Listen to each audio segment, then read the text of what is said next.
The best place to hide the truth is in the pages of a book.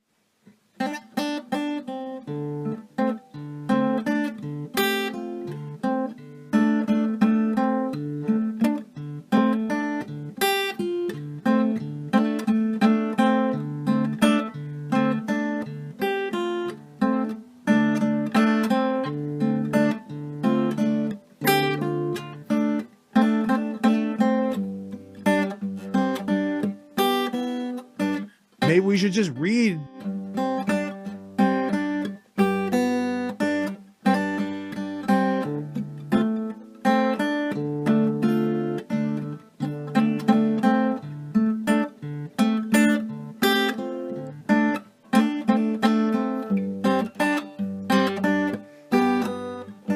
Maybe we should just read.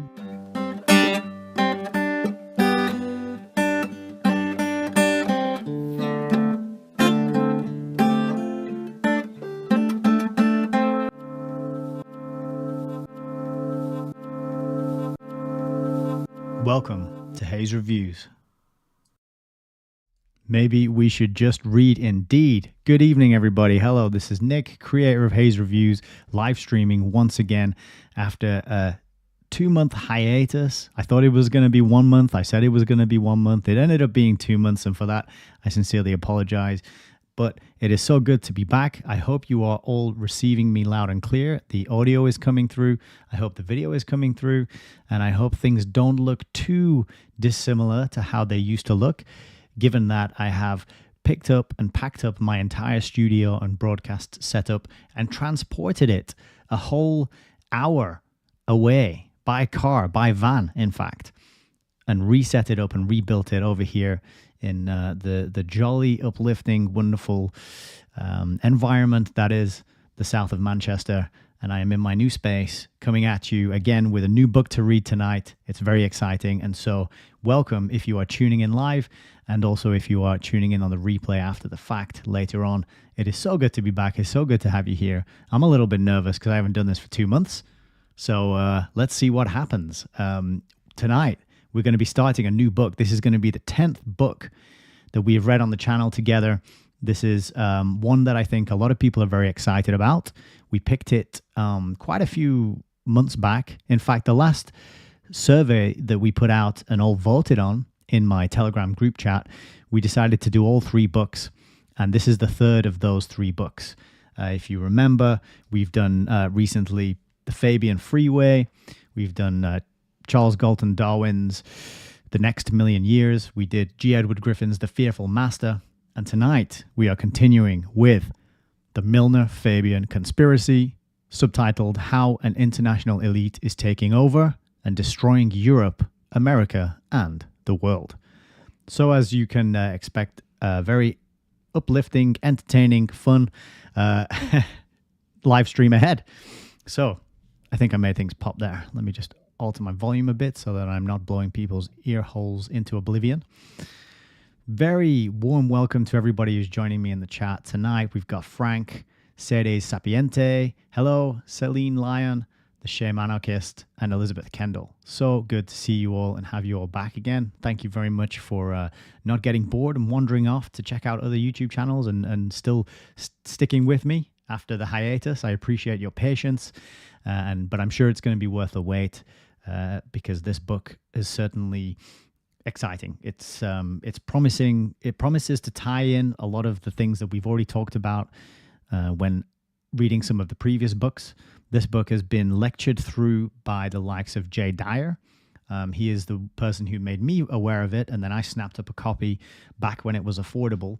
These days, copies of this book are quite pricey, and there aren't so many of them around. If you ever do see one available, a hard copy that is a reasonable price that you can afford and you have the money, I would advise that you snap it up and get it.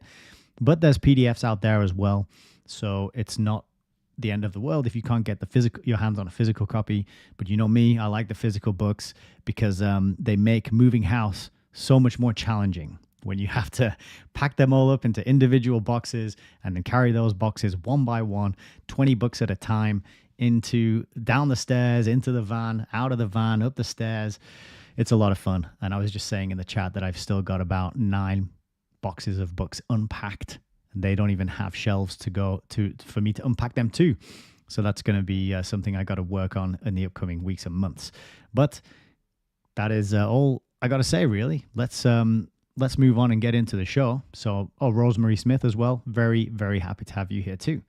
So, as usual, we will have a bit of a preamble ramble before we get into the book reading itself. Not a huge preamble ramble for you tonight, but some interesting stuff nevertheless, because as we know, the title of the book is The Milner-Fabian Conspiracy. Now, if you've been paying a bit of attention to my channel over the last year, you may have heard me read through this book, The Fabian Freeway, which is an incredibly eye-opening account of how a small group of middle-class British elitists influenced not only the political climate and the academic, educational, and working climate of the UK, but they jettisoned their efforts out and they exported them, and they went over to stateside and they got their fingers in all the pies on that side of the pond as well. Quite an incredibly eye-opening book. And this small group of thinkers, intellectuals, had an overwhelmingly huge impact. So we know a little bit about the Fabians. The other half of this title, where we're learning the Milner-Fabian conspiracy, where does the name Milner come from? We're going to dive into a little bit about that immediately. In fact, that's the first thing we're going to look at in today's little preamble ramble. So I hope you're all ready for this. I think tonight we're going to get through the preamble ramble, and then we'll read the introduction, and we might finish chapter 1, but it is a 50-page chapter. These chapters, some of them are huge in this book. There's only 10, and the book itself is 500 pages long. So so that's like 50 pages per chapter, and 50 pages takes roughly, it could take anything between 2 hours to 3 to read at my reading pace, reading aloud as well, and pausing to comment and things. So we might not get a full chapter done tonight, but we will get something read, and we will certainly get it on the record, and then we will be coming back and live streaming regularly to work our way through the book over the coming weeks and months. So with that said, another warm welcome to everybody who's here. Let's jump into... Oh, hang on. Looks like we got a comment on Rumble. Oh, it said Sapiente as well. There you are, popping up all over the place in multiple chats. Thank you for that. So good. I'm glad to hear the audio is good. I'm glad to hear the video is good. And that means we can move on with tonight's show. So let me click the right button. This is... you should be seeing, hopefully, if this is working, a Wikipedia page now. This is Alfred Milner, 1st Viscount Milner. And this is the man who lends his name to the title of this book. We know a bit about the Fabians, and I'm going to talk about them in a moment. But first, we'll focus on this gentleman, Alfred Milner. And I didn't know anything about this man up until around 2 or 3 years ago. I had never heard his name before. I was totally ignorant or nescient of his influence. But as we're about to find out from this mainstream Wikipedia article, which we have no reason to doubt the veracity of the information contained on it, we're going to find out that he's quite well thought of, and he had quite a huge influence. So let's dive right into it. So who is Alfred Milner? Well, first thing you notice, you might see that he has a whole host of letters after his name. KG, J, G, CB, GCMG, and PC. And if you know what all those things mean, I'm very impressed, and you are probably one of the aristocratic, controlling, managerial elite yourself. But for me, I had to hover over these to find out what they are. So if you got KG after your name, that means you are a member of the most noble order of the Garter, which means you're probably a very good kind of person, right? GCB is the most honorable order of the Bath. And I don't think that has anything to do with bubbles and sponges. I think that might be the place, perhaps, although I'm not sure. GCMG is the most distinguished order of St. Michael and St. George, which is another order of British chivalry. And PC is the Privy Council.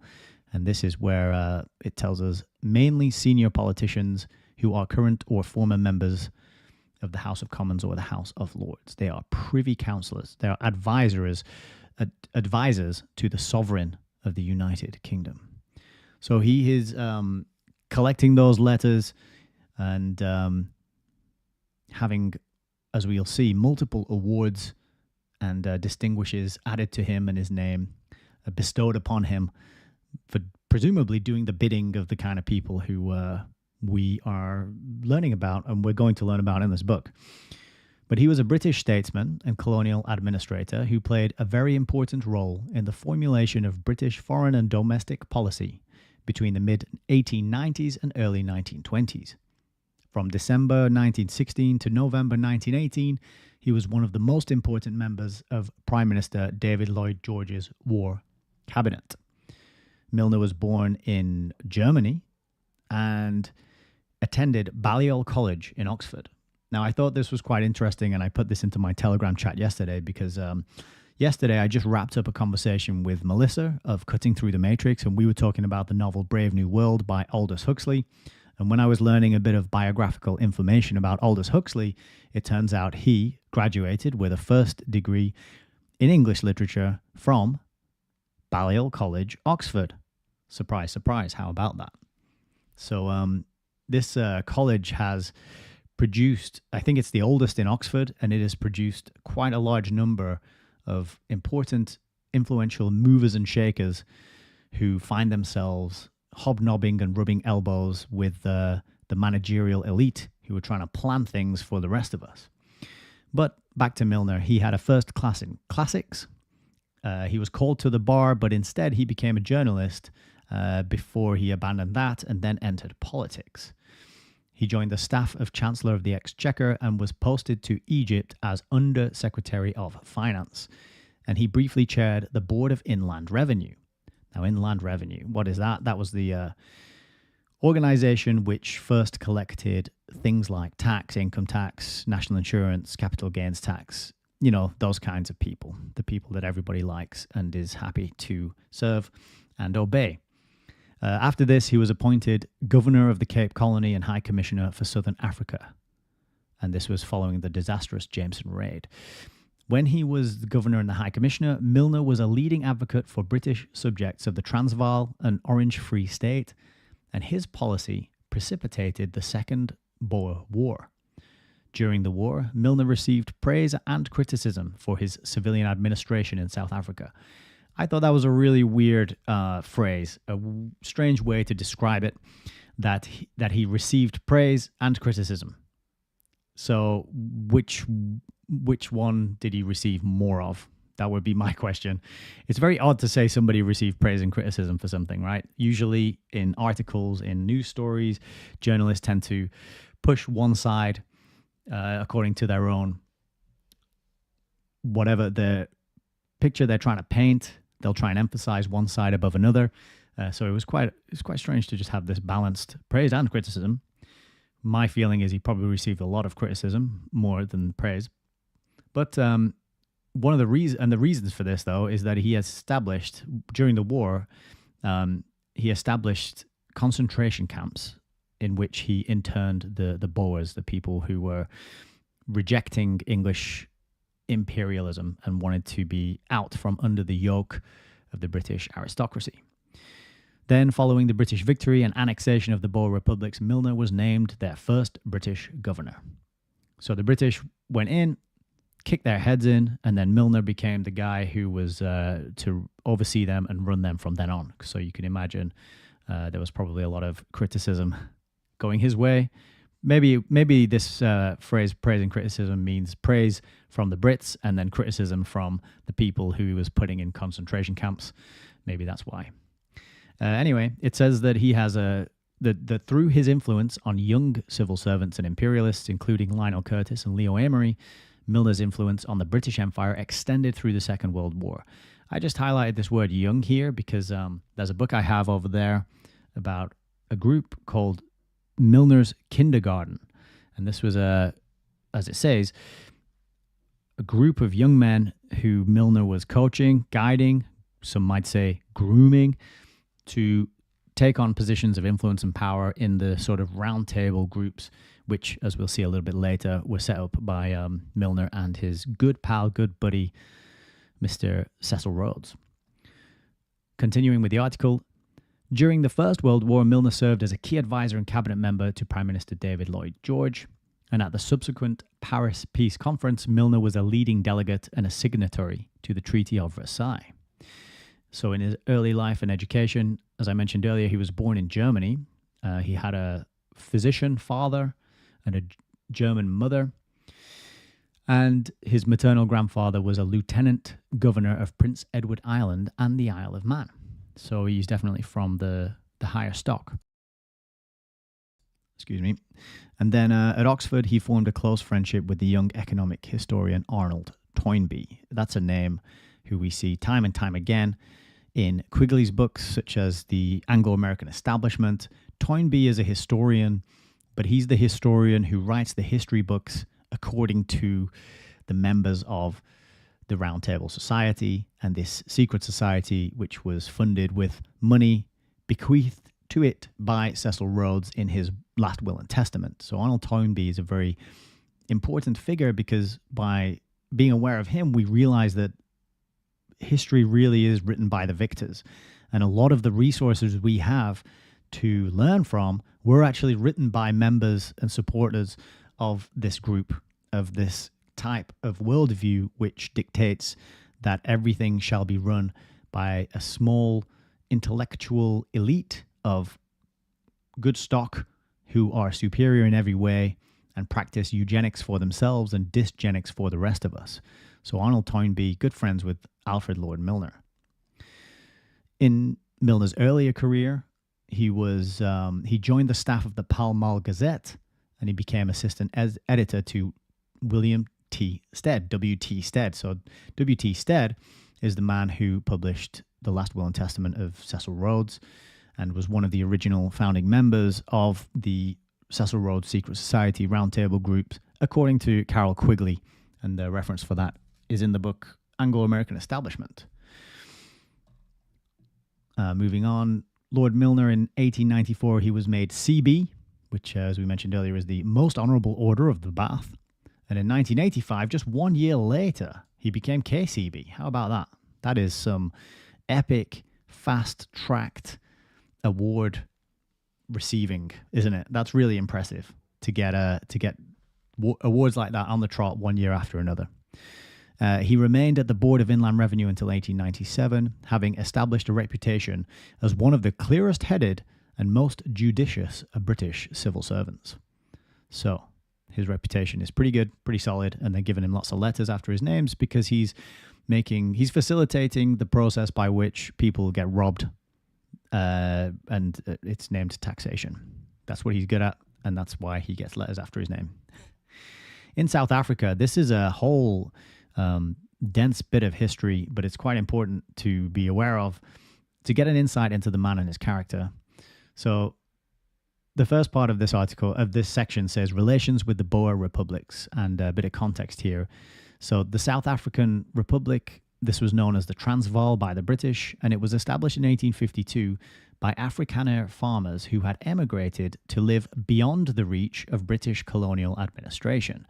So kind of like the founding of America, it was the rejection of British colonial administration, presumably the rejection of the Inland Revenue, chasing them down for taxes and money. These farmers, known as Boers, successfully defended their independence from the British Empire in the First Boer War. So they rejected the British rule. They defended and gained their independence in the First War. You would think that the British Empire would leave them alone. Oh no, definitely not. Following the discovery of gold in the Transvaal in 1884, thousands of fortune seekers flocked there from Europe, but mostly from Britain. In 1896, British colonial administrator Leander Starr Jameson, under the employment of Cecil Rhodes, attempted and failed to trigger an uprising. The raid dramatically worsened relations between the British Cape Colony and the Boer republics. Joseph Chamberlain sought to replace Rosemead with a statesman who could restore public confidence and uphold British interest in dealing with the Transvaal and the Orange Free State governments, and he chose Milner. So Milner stepped in to ease some of these tensions and get it under control and reassert the British colonial administration's power in that area. And Cecil Rhodes was not far away when all this was happening. So Milner he went over there and he got to work, and it tells us that he learned both Dutch and Afrikaans, which I think is pretty impressive. He came to the conclusion that there could be no peace or progress while there remained the, quote, permanent subjection of British to Dutch in the Transvaal. The Transvaal also obstructed British ambitions for a Cape to Cairo railway and trading network. Oh, just coincidentally, I'm sure. And Milner realized that with the discovery of gold in the Transvaal, the balance of power in South Africa had shifted in favor of the Boers. He feared a newly wealthy Transvaal would unite with Cape Afrikaners and jeopardize the entire British position in the region. So this is showing us what he really cares about. He is a British elite, imperial through and through. That is what he's interested in. Imperialist, I should say, not imperial. Milner became the most prominent voice in the British government advocating war with the Boer republics. So this is advocating another war, because they already had a war in which the Boers defended themselves, right? And Milner's the most prominent voice saying, we got to go back over there and show them who's boss, get that railway built, get our hands on that gold. And then it tells us here as well, after meeting Milner for the first time, Boer soldier and future politician Jan Smuts predicted that he would become more dangerous than Rhodes, and a second Bartel Freire. I don't know who that gentleman is, but more dangerous than Rhodes. Quite an interesting, quite a damning condemnation, really. An insight into Milner's character. So this Wikipedia article has loads of stuff in it. There's a little bit here about administration during the war. When the Second Boer War broke out in October 1899, Milner supported and advised the British military efforts in South Africa. Milner set out to influence British education in the area for the English-speaking populations in order to anglicize the Transvaal. So I like that bit stood out to me because it's about this whole Anglo-American establishment. It's about spreading the Anglo way, seeing the anglicized way of doing things as the superior, and then therefore saying we have a duty and a right to spread this to as many people as possible. We need to do it. It's our moral obligation to make sure we can anglicize the rest of the world because we are superior and we are the best, and our way of doing things is so important and fantastic. It's like that meme, isn't it? Like that says something along the lines of government ideas so good they have to be mandatory, you know. So continuing with Milner's administration during the war, in February 1901, though the war was still in progress, Milner was called upon to undertake the administration of the two Boer states, which were at that time annexed to the British Empire. It says, during this period, his government established numerous concentration camps to intern the Boer civilian population. And what happens when you build concentration camps and you intern the whole native population within them? Well, you receive an audience with the king, which was Edward VII at the time, and you receive a GCB, and you are also made into a privy councillor.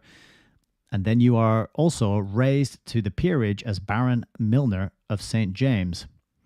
So that's it, ladies and gentlemen. If you want to get ahead in the world, you got to go build some concentration camps and stick some native people in them, and then the British aristocracy will bestow upon you all manner of letters and privileged titles and treats and goodies. Okay, so all you young people out there kind of wondering how to get ahead in life, that is your top tip for today. And then it tells us as well that in late July, Milner received the honorary freedom of the City of London and gave another speech in which he defended the government policy. So I'd never heard of the honorary freedom of the City of London before, but for anyone who knows of the City of London and knows that it is this kind of strange, separate, private jurisdiction that has its own police force, which allegedly, rumor has it that the monarch has to ask permission to enter there. I don't know if that's true. I'm pretty sure I went there without asking anyone's permission. and walk through it one time. But very interesting connection that Milner received this honorary freedom in the City of London. So lots of detail, lots of information on this Wikipedia article. The last bit I wanted to mention before we move on was a little bit there about the round table as well, which I skipped over, but that would be worth checking out for somebody. But here in the personal life, there's a few details about his wife, and they had a little dalliance and they got married. But then it says, around the end of the Second Boer War, Milner became a member of the Coefficients Dining Club of Social Reformers, established by the Fabian Society campaigners Sidney and Beatrice Webb. Having worked closely with Cecil Rhodes in South Africa, Milner was appointed a trustee to the Rhodes's will upon Rhodes's death in March 1902. All right, so this is the connection. This is Milner's connection with Cecil Rhodes and also with the Fabian Society. So he's swimming in the same kinds of circles, and they were active and doing their thing at the same time. Now, I thought this was quite curious when I was reading through the Fabian Freeway book, that I hadn't heard that much about them, even though they were active around the same time that Cecil Rhodes and Milner and the Round Table were being established and they were getting their men into key positions. The Fabians were doing a similar thing, or at least making plans and doing a similar thing. So I'm really excited to dive into today's book to find out how these two groups kind of link together and overlap and cooperate. So it was interesting to see on Wikipedia there that admission that he is a member of the Coefficients Dining Club, which was established by Sidney and Beatrice Webb, who were also very ardent and hardworking early members of the Fabian Society too. That's all I wanted to kind of highlight and talk about from the Wikipedia page on Milner. But as you can see, he wrote a lot of books and did a lot of speeches, and there's a whole host of footnotes and references. So this guy's pretty, he's not a mysterious character. He's very well known, well established, and there's not much to do with him that is controversial, apart from the fact that he likes to stick people in concentration camps, and he receives rewards for doing so. All right, let's just have a little look at this freedom of the City of London thing that popped up as well, because I couldn't resist and I had to have a look. And I didn't go into too much detail, but there is a whole list of this is so this is an award where the City of London will declare you and give you the status of a free man or citizen, which means you are not under the jurisdiction of a feudal lord, right? So I don't know that much about feudalism and citizenry and all these titles that these guys throw around to each other, but it does seem very curious to me that this banking center, this hub, which has tendrils going out across the world, that this City of London has this award for declaring who is and is not a free man or a citizen. And if you have a quick look at the list of free men here, you've got family members, royal family members, none of my family members, but the royal family, they get this status. Prime ministers get it. There's foreign royalty who receive it. There's US presidents who receive it. There's entrepreneurs and academics, religious leaders, diplomats, and historically notable Britons. So just quite curious, something that might be worth looking into. I do have a 4-volume set about the history of the City of London. It's right above my head, just there, by David Kynaston. And I scooped that up because I'd never heard of it, and I found like volume 3 in an Oxfam, and I thought, I better get this whole set. That goes right back to the original formation of the City of London, and I think would be a very interesting bit of history to dive into, but that'll have to be another time. But I just mention it here because you see that Milner is now linked into the City of London. He's linked into the Fabian group. He's linked into Cecil Rhodes. He's linked into Balliol College in Oxford. You can start to draw and see the web around him and the types of people he was involved with. So, moving on to the second part of the title of today's book, The Fabian Society. So remember, this book is the Milner-Fabian conspiracy. So we're expecting some kind of cooperation or some sort of account of how both Milner and the Fabians conspired to do something. What is it? To take over and destroy the world. So we learn a little bit about the Fabian Society, and there's not too much to go through here. It's just to refresh people's mind and to give people who haven't been through the Fabian Freeway, which is on the playlists tab of my YouTube, Rumble, and Odyssey channels. If you haven't had a chance to go through all that yet, then we'll do a little sort of cursory introduction to them here. So the Fabian Society is a British socialist organization whose purpose is to advance the principles of social democracy and democratic socialism via gradualist and reformist effort in democracies. And this is they do this instead of having a sort of revolutionary overthrow, which tends to lead to lots of head chopping and that sort of thing. So they prefer instead to plan over the long term, take gradual steps, be very canny about how they go about doing something so that the change is not too drastic and doesn't arouse too much suspicion or attention or resistance. If you change things gradually, kind of like the classic metaphor of boiling the frog in the pot, you're more likely to get away with your plan over the long term than if you just try and force it all through in the short term and smack people over the head and get them to obey you, right? This is one of the founding crucially and critically, and linking to 2024 here in England, this is one of the founding organizations of the Labour Representation Committee back in 1900, and it has an important influence upon the Labour Party. The Fabian Society has had a powerful influence on British politics. I like that it's put has had in the past, but later on this article it does tell you that that influence is still ongoing today. Crucially as well, the Fabian Society also founded the London School of Economics. So anytime you see the London School of Economics, which I've talked about on various other videos, you got to remember that this is founded by the Fabian Society, same kinds of people who were swimming in the circles of Alfred Milner and the Round Table Group. Today, the society functions primarily as a think tank and is one of 20 socialist societies affiliated with the Labour Party. Now, why the Labour Party needs 20 socialist societies, I don't know.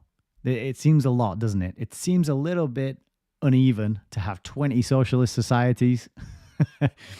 But it kind of tells you where their sympathies lie, where their thinking lies, where they're going to take things once they are in power. And, they are in power now for what it's worth if you believe that the party in power actually makes a difference. But this term think tank is very important to know because I think there's a very good case to be made that think tanks are really where the source of power lies.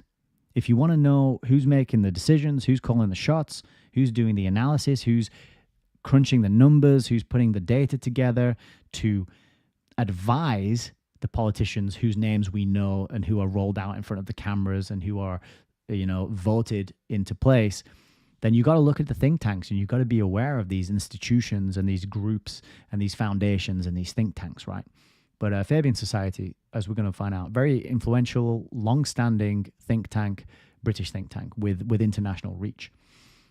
So the organizational history, it consists of people who came from the ethical and humanist movement, and they were ostensibly interested in workers' rights and improving workers' conditions in factories, and they pushed for things like minimum wage and better working hours. Interestingly, in the early days, there was a sexologist involved called Havelock Ellis, and I'm not sure what a sexologist does, but I highlighted it because I've just read Brave New World, and I talked to Melissa about it, and if you haven't read Brave New World, firstly, go and read it, because it's mind-blowing how accurately it describes 2024, even though it was written in 1932 or 33. But this stood out to me because a key means of control used by the ruling establishment in the book Brave New World is this encouraging, not even encouraging, but this mandatory lifestyle of carefree, free love that starts at a very, very, very uncomfortably young age. So the children in the book are sexualized, and they are encouraged to engage in play that is erotic, and if they don't do that, they get disciplined, they get shunned, and this goes on through their lives up until they're adults, where the expectation is that anytime you want to engage in some sex, the other person has to oblige. It's like a handshake. It is like nodding, saying hello, please, and thank you. It's good manners. And it's bad manners to knock someone back or put them down. And if you want to be with just one person, then you are an absolute outcast freak of society, and people don't know what to do with you.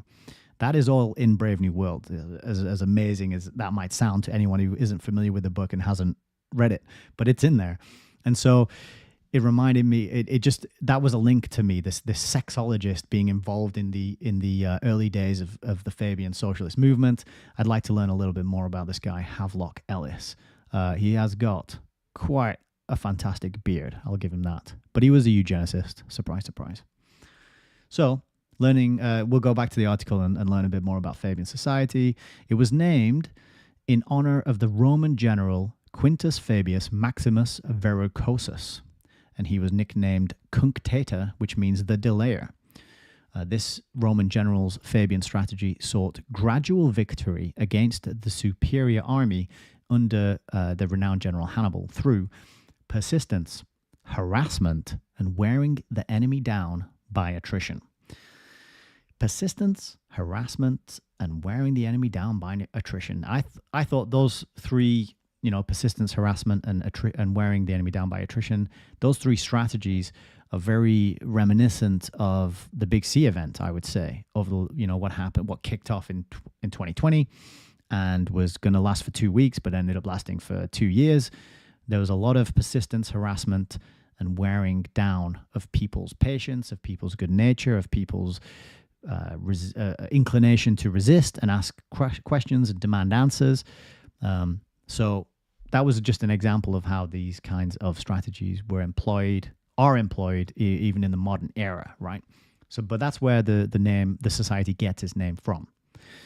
There's an explanatory note here, which is quite revealing too, which says, and this was on the title page of the group's first pamphlet, it says, "For the right moment you must wait, as Fabius did most patiently when warring against Hannibal, though many censured his delays. But when the time comes, you must strike hard, as Fabius did, or your waiting will be in vain and fruitless." So you've got this image of kind of like a coiled viper or a coiled predator, ready to strike, ready to leap, ready to pounce. We get a lot of cats in our back garden now, and they are always chasing the squirrels and the birds out there. And you can see them moving so slowly and carefully through the grass.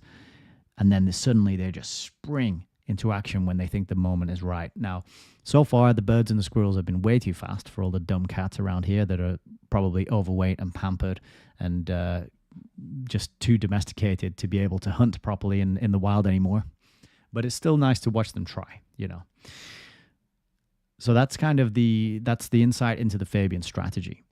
There's another good quote here, which is from the author John Perdue, which says, "The logo of the Fabian Society, which is a tortoise, represented the group's predilection for a slow, imperceptible transition to socialism, while its coat of arms, which was a wolf in sheep's clothing, represented its preferred methodology for achieving its goal." So the speed they're doing it is the tortoise-like imperceptible transition, but the methodology is by appearing to be innocent, appearing to be friendly, appearing to be harmless. That is very critical as well. So, organizational growth. People involved in this society include George Bernard Shaw, H.G. Wells, Annie Besant, the famous theosophist, whose work has fed into the United Nations and is still very well regarded to this day. Bertrand Russell was involved there as well. We've read one of his books on the channel, as we've also read one of H.G. Wells' books on the channel too, right?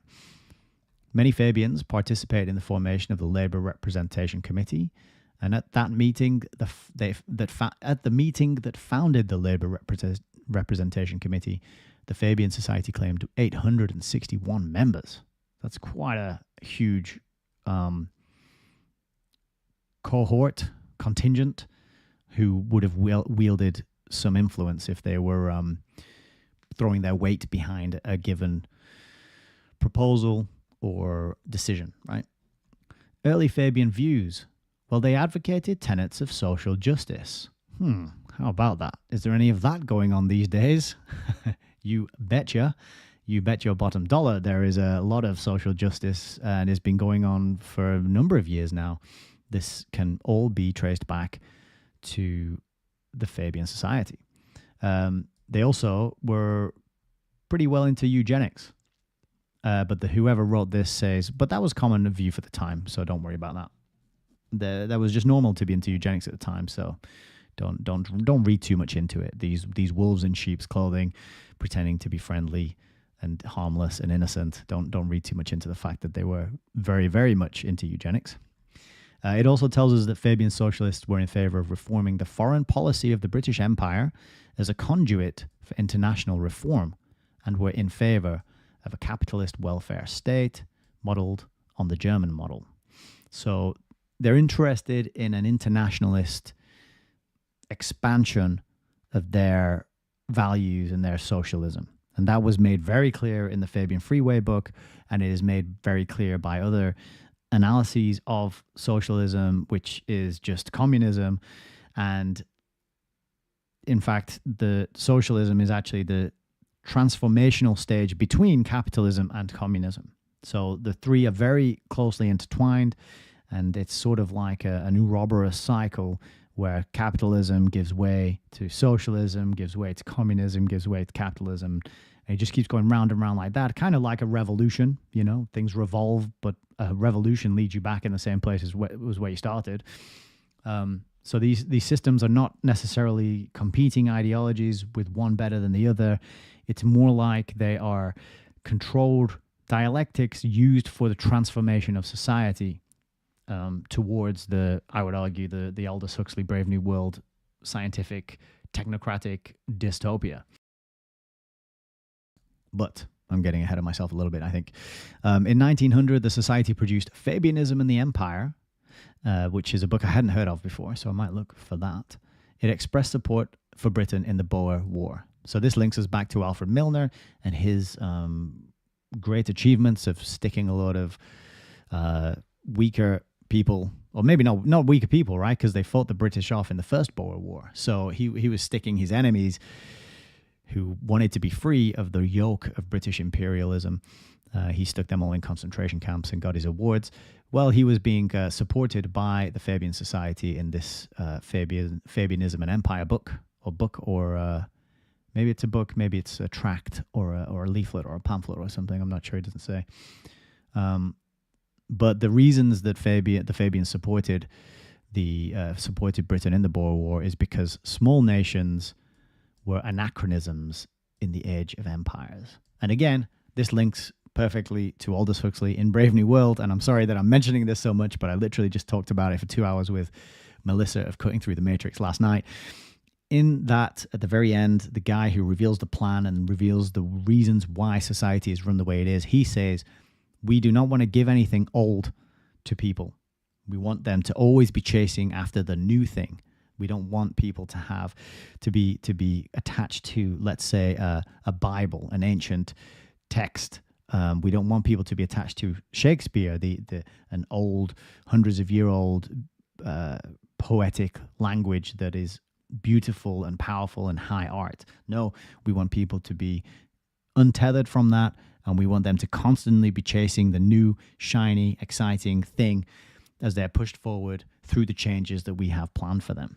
So that fits very perfectly with this description of Fabians thinking that a small nation is an anachronism, and we are in a new age now. We are in the age of empires, not the computer game, but we are in the age of empires, and these anachronisms, these old ways of doing things, they gotta go. They gotta go. And so because they have to go, we will support Lord Milner and his concentration camps. So that's a bit, is that it? Oh, I got a few more highlights down here. It's also another quite a huge article as well, but this is bringing it up to the 20th century, so this is going to tie in with the book. During the 20th century, the group was always influential in Labour Party circles. So remember earlier in this article where it said sort of has had, it said has had, doesn't it? They have had an influence. Well, they were always influential through the 20th century. And what makes you think they've stopped being influential? They haven't, of course. But they're more influential when it's a Labour government that's involved. So, for example, after the election of Labour Party government in 1997, Fabian Society was a forum for new Labour ideas. The most significant Fabian contribution to Labour's policy agenda in government was Ed Balls's 1992 discussion paper advocating Bank of England independence. Former BBC British editor Robert Peston, in his book Brown's Britain, calls this an essential tract and concludes that Balls deserves as much credit, probably more than anyone else, for the creation of the modern Bank of England. So remember that quote.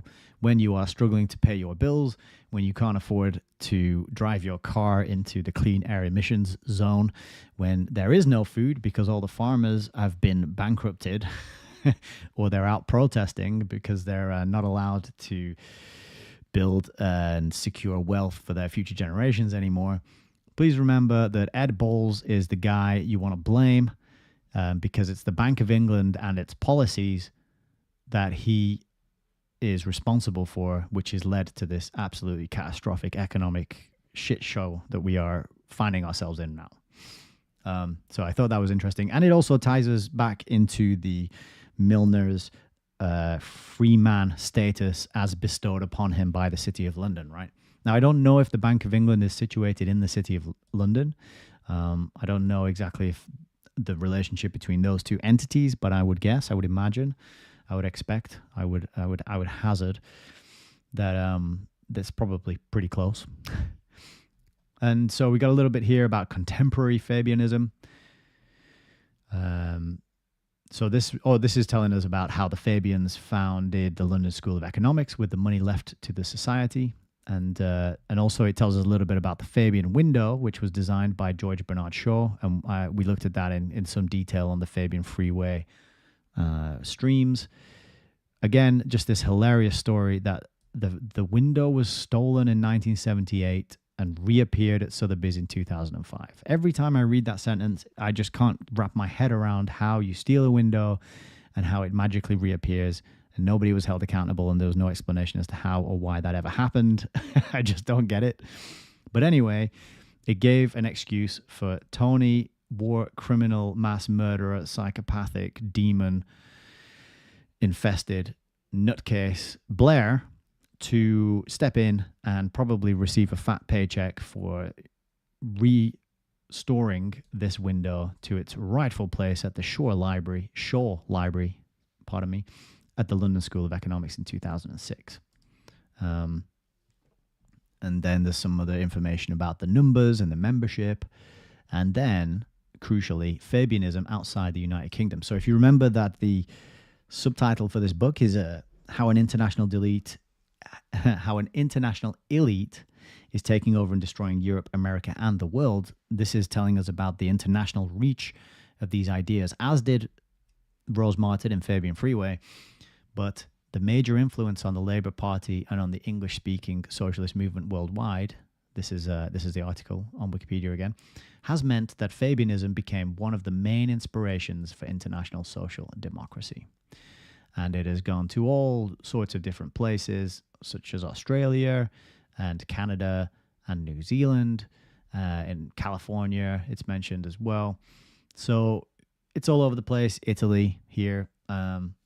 It's very much an international, worldwide effort to spread these ideas, to go out and influence and act like wolves in sheep's clothing, to roll out this slow transformation of society in a way that people don't perceive, because, you know, it's hard. When you see somebody every day, you don't notice them change.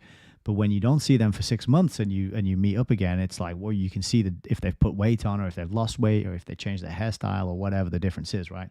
The longer gap that you don't see somebody, the more obvious the change when you do see them. But if you see them every day, you don't notice a change. And it's the same kind of concept there. They're just slowly making gradual little changes each day, and it seems perfectly normal and organic. And then people can tell you with a straight face that, oh, there's no plan. It's just working out this way. It happens to be that these are the crises that we face, and this is the technology that we have, and this is the way that our systems work, and they could be better, but people are doing their best. There's no, and it's like this organic, coincidental, unplanned view of things, of history, and of the present era. And I think in this channel, myself and other people, and I talked a little bit to Melissa about this, to us, people who can recognize patterns and who like to read books and dive deeper into things, you start to see that there is a plan, because they write the plans in books, you know, and you can read the books and compare it to reality and see, oh yeah, what they said they were going to do, they did it. Right. Yeah. Interesting. But anyway, there's a little section here on critiques of the Fabians, and it mentions H.G. Wells and how he described the faults of the Fabian Society in a what is this, a paper of the same name, The Faults of the Fabian, and he also satirized them in a novel called The New Machiavelli. And then these quotes were pretty good because the Fabian socialists, they were fans of communism, and they wanted to push socialism as a means to bringing communism in, right? But guess what the communists thought of them? Well, Lenin, he wrote that the Fabians were social chauvinists and undoubtedly the most consummate expression of opportunism and of liberal labor policy. I don't know where these quotes come from, so I don't know if they're real or not, but it's quite funny to see them here. Lenin also declared that Fabians were a gang of bourgeois rogues who would demoralize the workers and influence them in a counter-revolutionary spirit. And then Leon Trotsky also critiqued the Fabian Society as provincial, boring, and unnecessary, particularly to the working class. He wrote that their published works, quote, serve merely to explain to the Fabians themselves why Fabianism exists in the world. So those quotes were quite funny because of the links between socialism and communism, and then these communist OGs had such negative things to say about the Fabians themselves. But that's a little introduction to the Fabian Society. And so I hope that was useful. And we've also got, of course, Alfred Milner and the Fabian Society. So that helps us set the scene and have a little bit of context and a little bit of understanding about what we might be reading in today's book. So with that said, I think it's going to be about time to have a look in some comments, see who we got, and then we'll dive into the book, the main event, the reason we are all here. Just a quick thing to mention.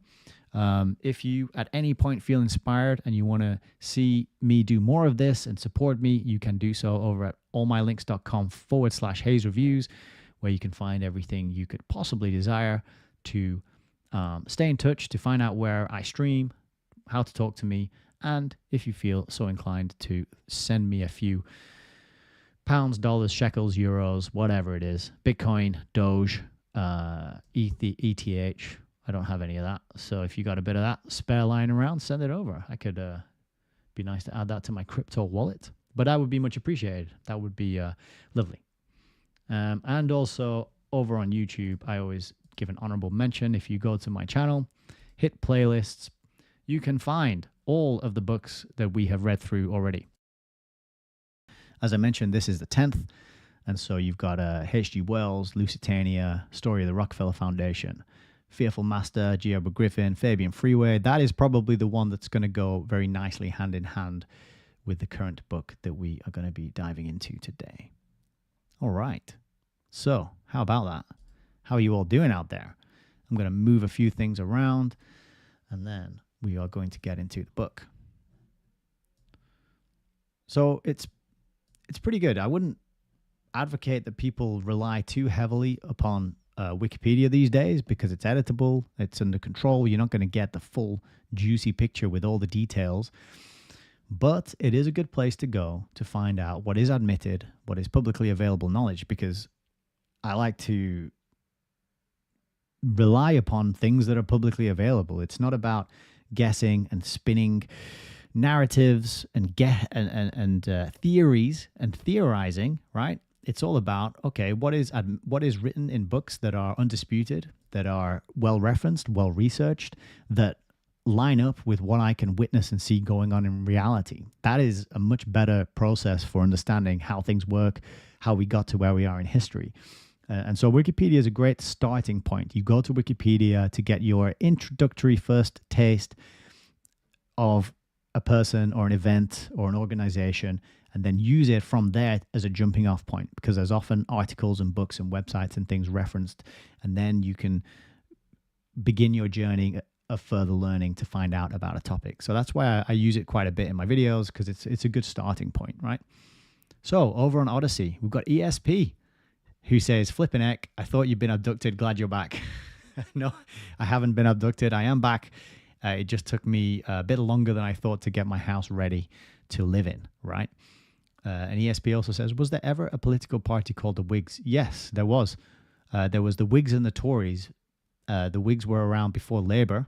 I don't know if they became Labour or if Labour just replaced them and they and they, not disbanded, but they kind of gave up. And I'm not sure the history of that. I wish I had a better answer for you, but they did exist and they were a political party, yes. Over on Rumble, we've got CS Mali 369. Great to see you. Well, great to see you too. And Heidi as well. Hello, Heidi. Welcome. Very good to see you. I'm very happy to have you back. That is wonderful. So, Shea Manarchist over on YouTube says a very good point, which is cross-reference the mainstream knowledge with the occult stuff. Yeah, I think that's a good tip. And if you've got any references or suggested resources, I think that would be handy as well. So a quick glance at the YouTube. We got Adamski. You're back. Good to see you. And you say that my new room is nice. That's good. I'm glad you like it. Yeah, and Celine Lyon makes a very good point, which is the Boers were farmers and taxing farmers to high heaven. Doesn't that sound familiar? Yeah. That is incredibly synchronous with what's going on in the UK today. We have farming protests, which I think are supposed to be lasting a week. They kicked off today because they don't like small farmers. They don't like small business owners. And a colleague of mine said it best today on a call where she said, the people running this country are not friends of the United Kingdom. And I had to give her a little emoticon of hands clapping for that, because I thought she really hit the nail on the head. Okay. So there's quite a few comments. I'm not going to read all of them because I think we got to get into the book at some point, right? So let's go over to my trusty, hopefully working book cam. Yes. The angle's a bit funny, so I'll mess with that. Right.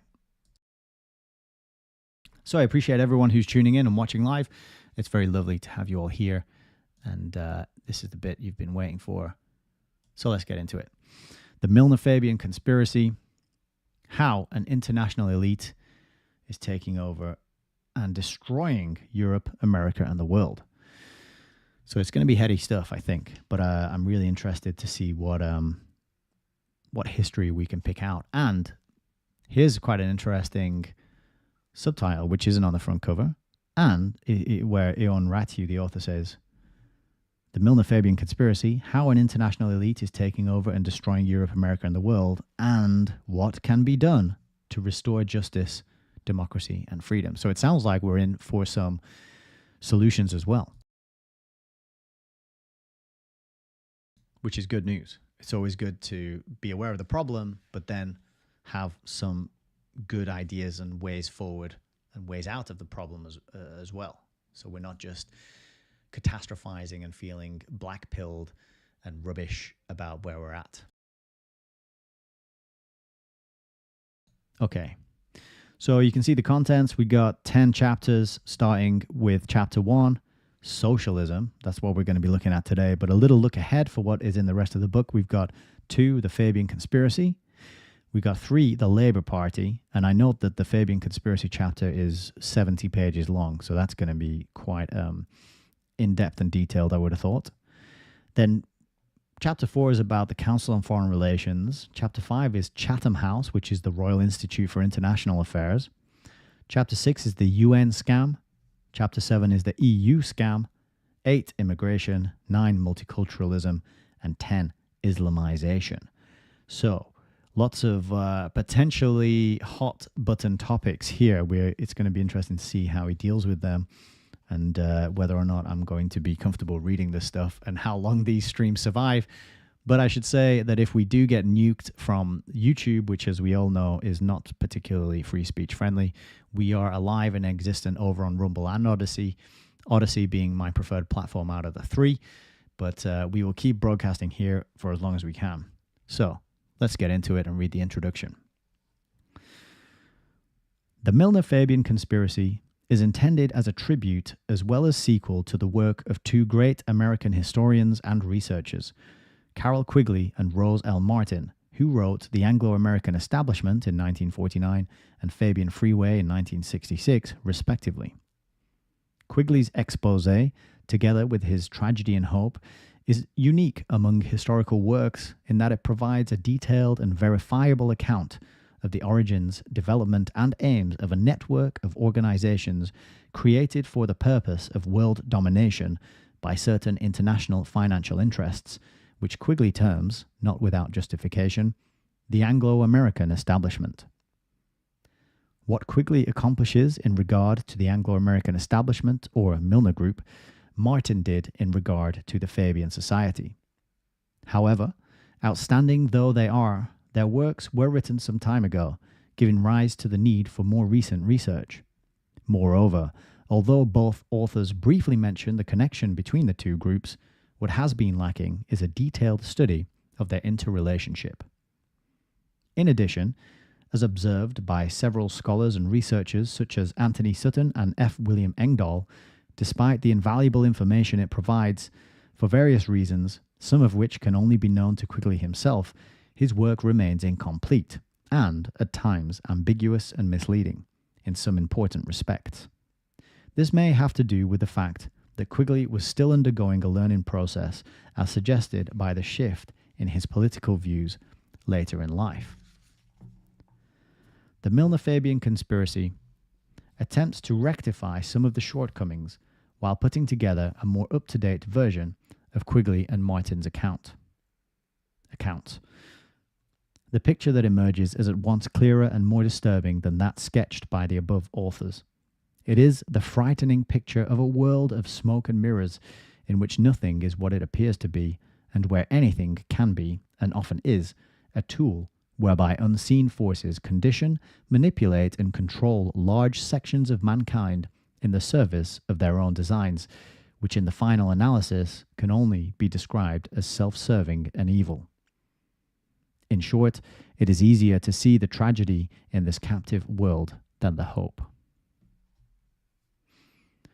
In its attempt to complete and add definition to the picture presented by Quigley and Martin, the present work places special emphasis on the nature of socialism, a subject normally pertaining to the exclusive and heavily defended domain of pro-socialist publications, and its links to liberal capitalism, the role played by the Fabian Society in the Anglo-American Milnerite scheme, and the hidden historical background on which world-changing events such as Russia's 1917 revolution and the 2 world wars have taken place, without knowledge of which much of mainstream history would remain poorly understood and dangerously misleading. But no understanding of historical events would be of much practical value without reference to their impact on the populations involved.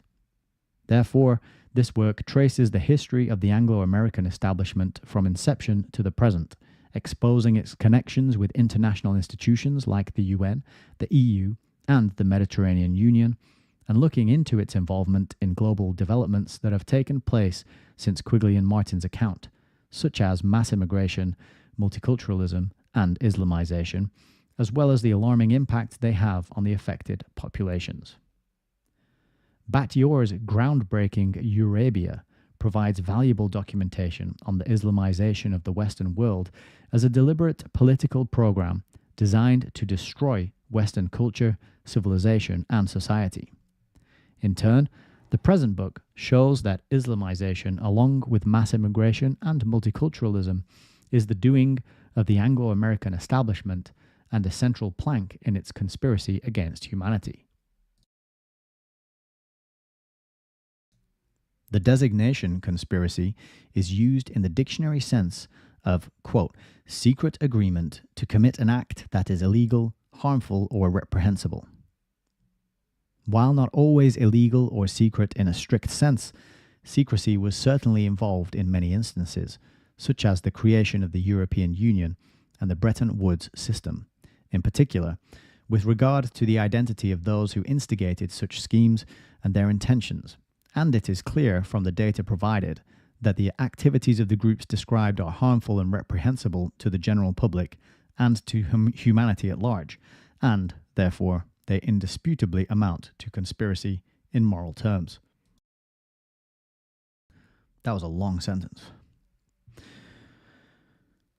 While not intending to be exhaustive, the Milner-Fabian conspiracy aims to provide a sound foundation for the objective and critical study of recent history in the belief that knowledge is power and that no matter how bleak and hopeless the current world situation appears, awareness of its nature and primary causes will lead the world's right-thinking minds to undertake a diagnosis thereof and explore options for real change.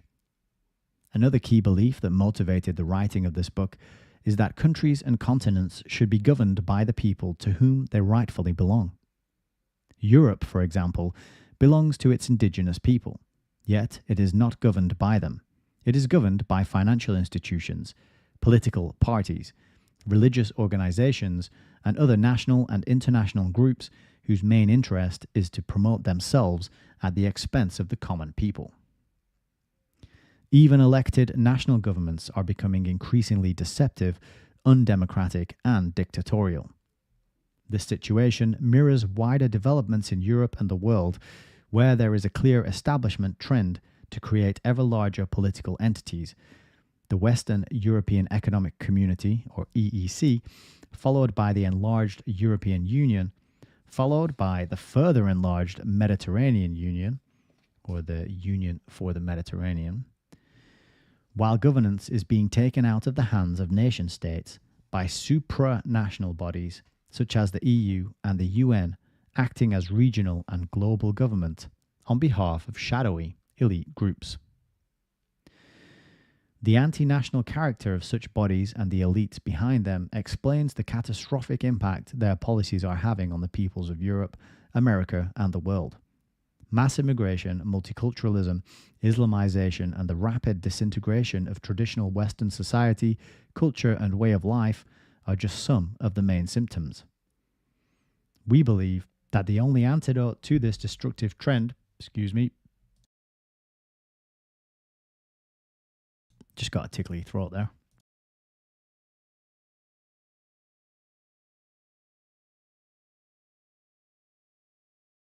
See, I'm out of practice. What was I just saying? We believe, wasn't it? We believe that the only antidote to this destructive trend is to initiate a popular movement for the liberation of the Western world from anti-Western domination and for a return to the traditional values which have guided the West on its historic path to greatness. In sum, this book aims to provide the necessary information on key domestic and international affairs as a basis for political debate and action with a view to combating and preventing tyranny, oppression, and genocide, re-establishing true democracy and freedom, and enabling the West to reclaim its rightful place in the world. Thanks are due to all who assisted with research for this book, to authors, publishers, and others, in particular Neil Ferguson, David Horowitz, Robert Spencer, Batyor, and Mike Parker of the Webb Memorial Trust for their kind permission to reproduce copyright materials, And last but not least, to all who offered suggestions, guidance, and support. While every effort has been made to trace all copyright holders, should any have been inadvertently overlooked, necessary arrangements will be made at the first opportunity. So it's quite interesting here that he's thanking Neil Ferguson, who was he's a pretty mainstream biographer. He did a whole, I think, a double set of books on the House of Rothschild, and he has done a Kissinger biography that I have at the back over there. So he's kind of a mainstream, authorized writer, let's say, as is David Horowitz. So Horowitz worked with a guy whose last name is Collier, and they did a bunch of books about, for example, the Rockefellers. They also did the Fords, the Kennedys, the Roosevelts as well. Peter Collier and David Horowitz collaborated a lot. So he's going to mainstream sources, and he's building on the work that is authorized, in other words, right? So it's not just pie in the sky conspiracy fantasies, it's actual scholarly work that he's doing. So we'll get into the first chapter. As I mentioned, it's 50 pages long. We might not get the whole thing done, but we'll definitely put a good dent in it, right? So, chapter 1, Socialism, or the transition from democracy to dictatorship. Socialism is believed by some to be a thing of the past, and so it ought to be. The only reason why this is not the case is that socialism is the chosen political creed of the international financial interests which rule the world. This ensures that socialism is not a thing of the past, but of the present and, most likely, of the future.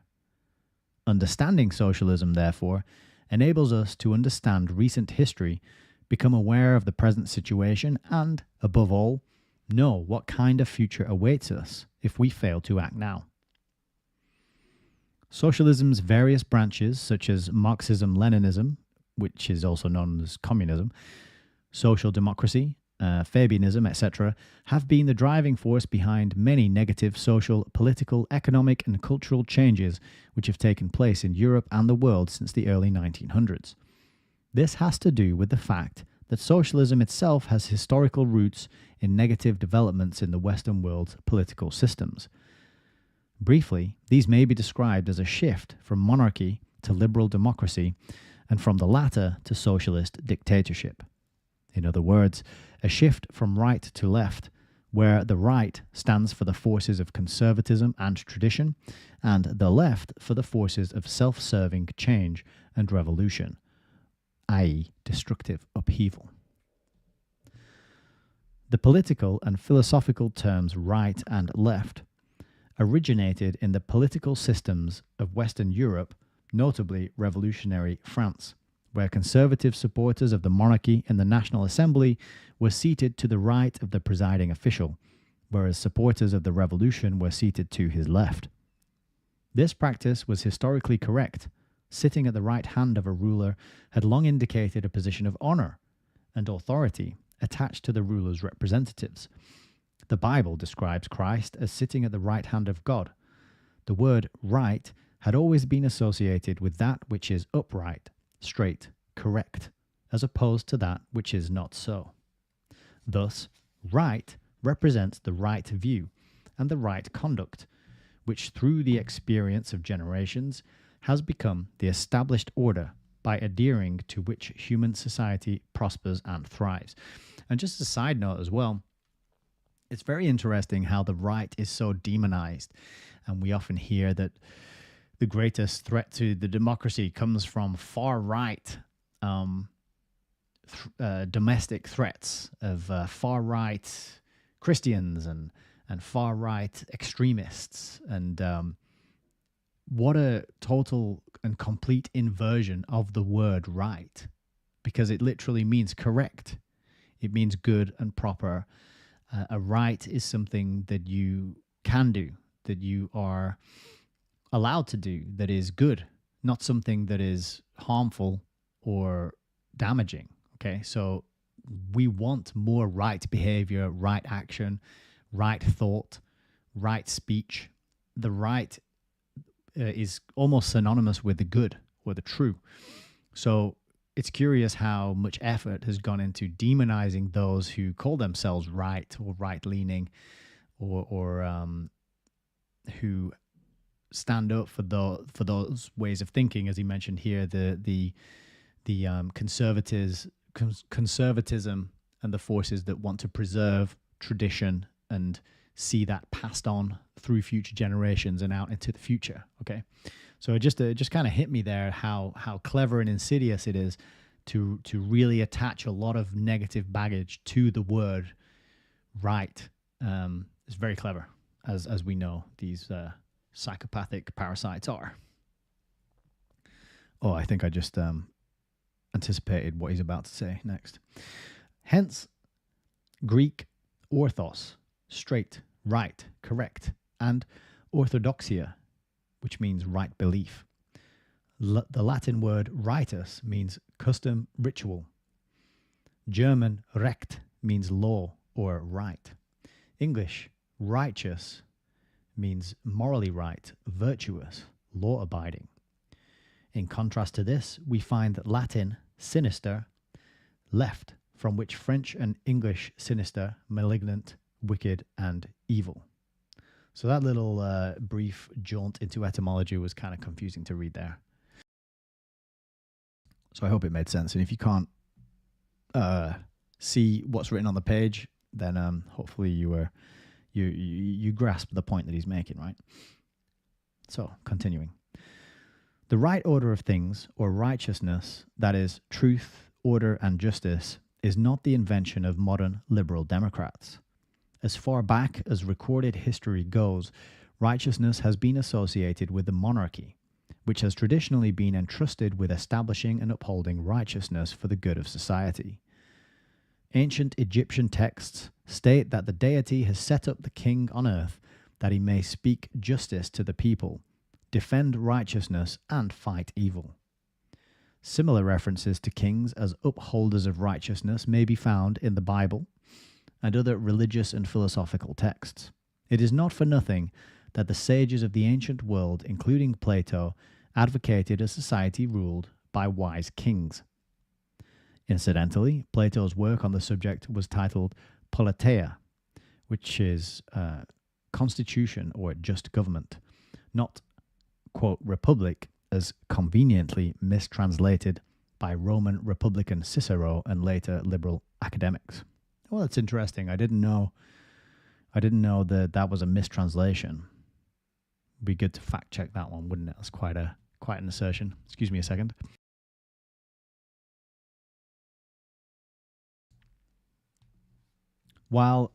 Continuing. While kingdom, and in particular kingdom of God, is a traditional Christian concept, republic is not. The concept of king is instantly recognizable as firmly rooted in Christian and even pre-Christian European tradition.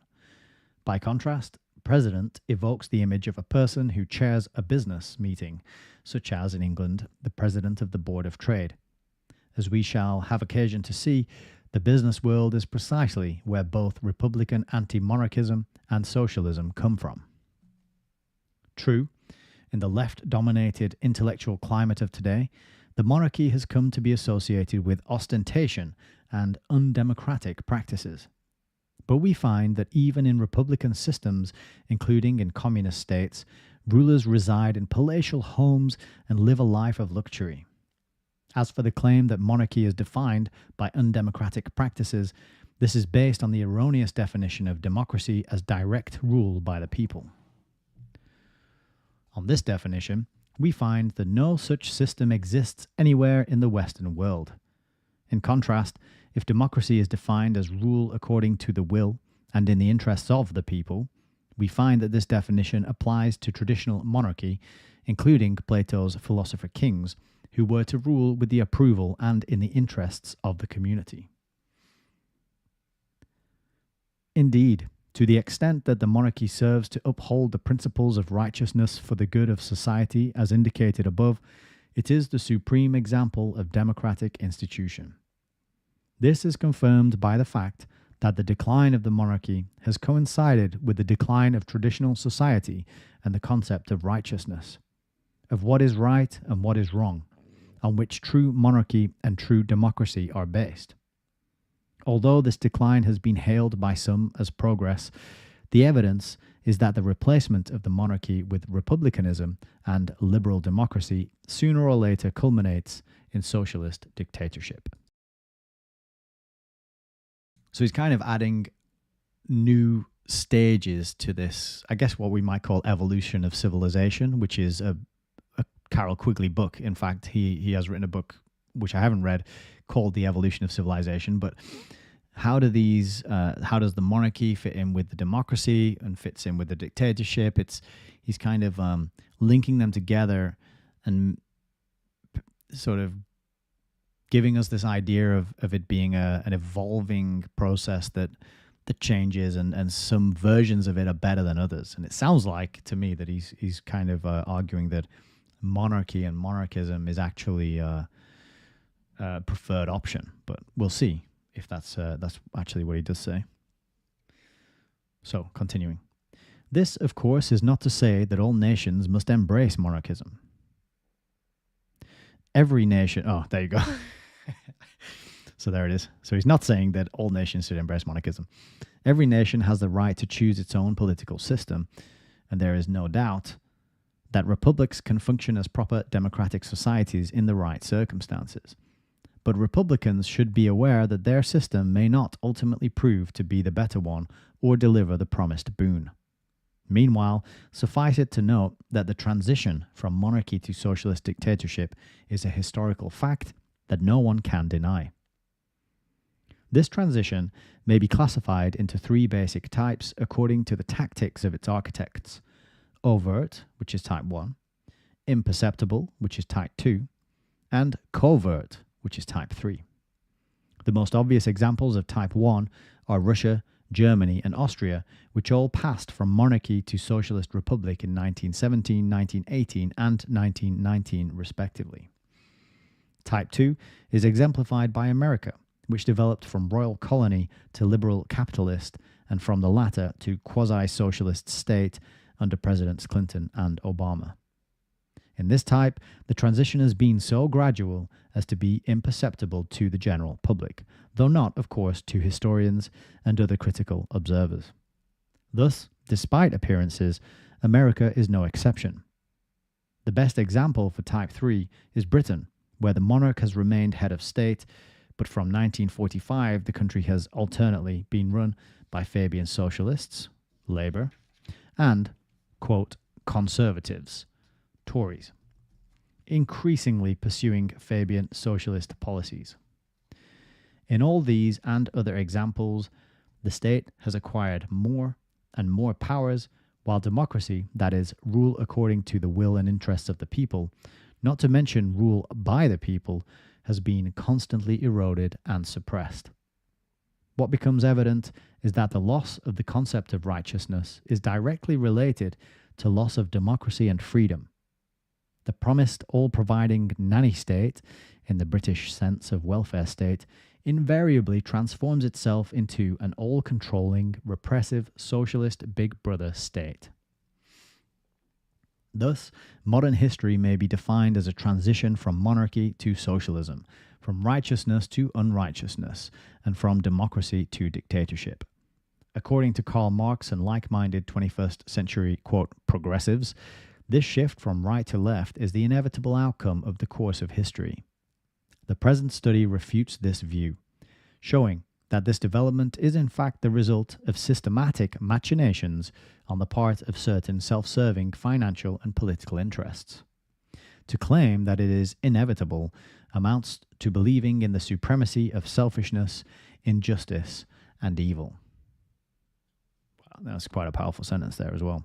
And we speak to people all the time like, this is just the way it is, this is the system, it's always been this way, and there's nothing you can do about it, and it's pointless trying to talk about it and fight back and be aware of it and analyze it. And I really find that attitude incredibly, I can't vibe with it. I just can't get behind. I can see why people would get to that point. And, we all have days where we feel gloomy, pessimistic, negative. But to just throw in the towel and say, well, this is the way it is, it's always going to be that way, and just accept it. I don't know. I don't like that. And so I really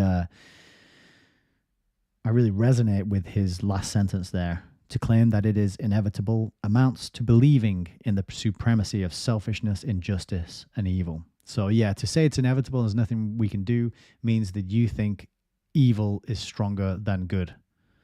And, do you really want to hang around with people who think that? Because they're more likely to do evil things, because if they think that evil behavior and evil methods are superior, right? I don't want to hang around with those kind of people. Okay, continuing.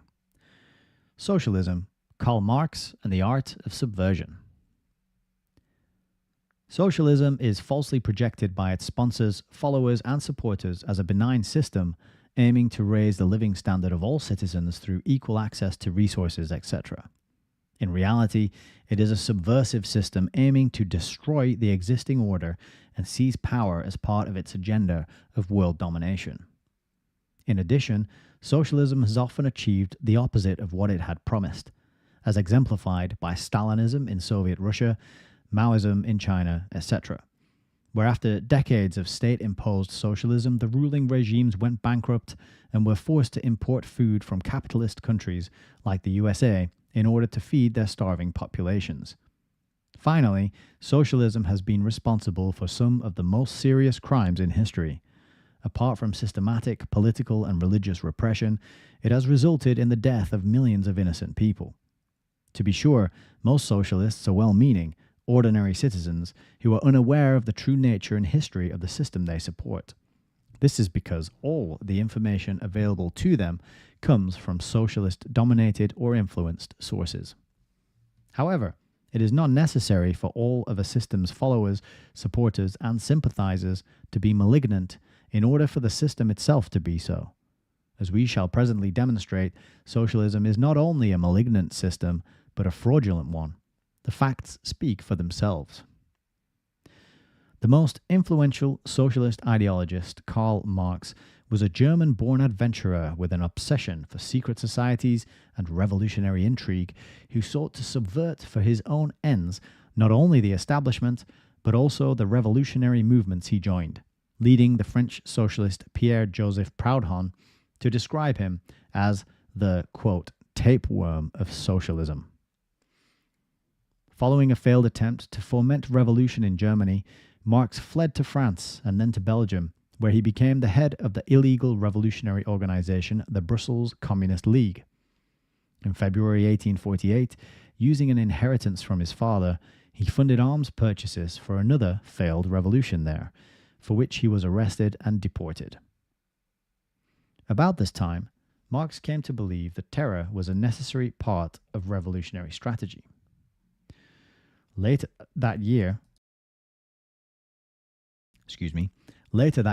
back in Germany, he wrote, quote, "There exists only one means of shortening, simplifying, and centralizing the death agony of the old order of society and the bloody birth throes of the new. Only one means: revolutionary terrorism." And that quote is from The Victory of the Counter-Revolution in Vienna, and that's quoted in a book called Terrorism and Communism. In February 1849, Marx was put on trial for incitement to armed rebellion, only to be acquitted by a sympathetic jury. As a result, the authorities were left with no choice but to recommend him for deportation as a non-German citizen. He had earlier renounced his citizenship, along with other members of the editorial staff of his revolutionary paper. The police on his heels, Marx fled to Paris and then to London, where he remained until his death in 1883. Unrepentant, Marx continued to believe that capitalism was doomed and socialism destined to replace it. In 1850, Marx and his financial sponsor and co-conspirator Friedrich Engels issued a secret circular letter calling for decisive terroristic action against the reaction in Germany. The actions of the Communist League led to the trial of some of its members and its dissolution in 1852. In 1864, Marx was involved in the creation of the London International Working Men's Association, of which he became a leader, being elected to its General Council. Between 18th March and 28th May 1871, a group of socialist revolutionaries, some of whom were followers of Marx and members of his international, seized the French capital and established an authoritarian regime which committed various atrocities, such as executing scores of hostages, including the Archbishop of Paris. This regime came to be known as the Paris Commune, and it became a model for Marxist revolutionary ideology. The exact role played by Marx and his collaborators in the uprising is not entirely clear. However, in April 1871, Marx associated himself with the Paris Commune by writing that it was the most glorious deed of their party since the June 1848 insurrection in Paris. He later declared that the Commune will be forever celebrated as the glorious harbinger of a new society. Marx's views drew criticism even from his own organization, and he became known as the Red Terror Doctor. Excuse me a sec, I'm just going to have a sip. My throat is incredibly dry.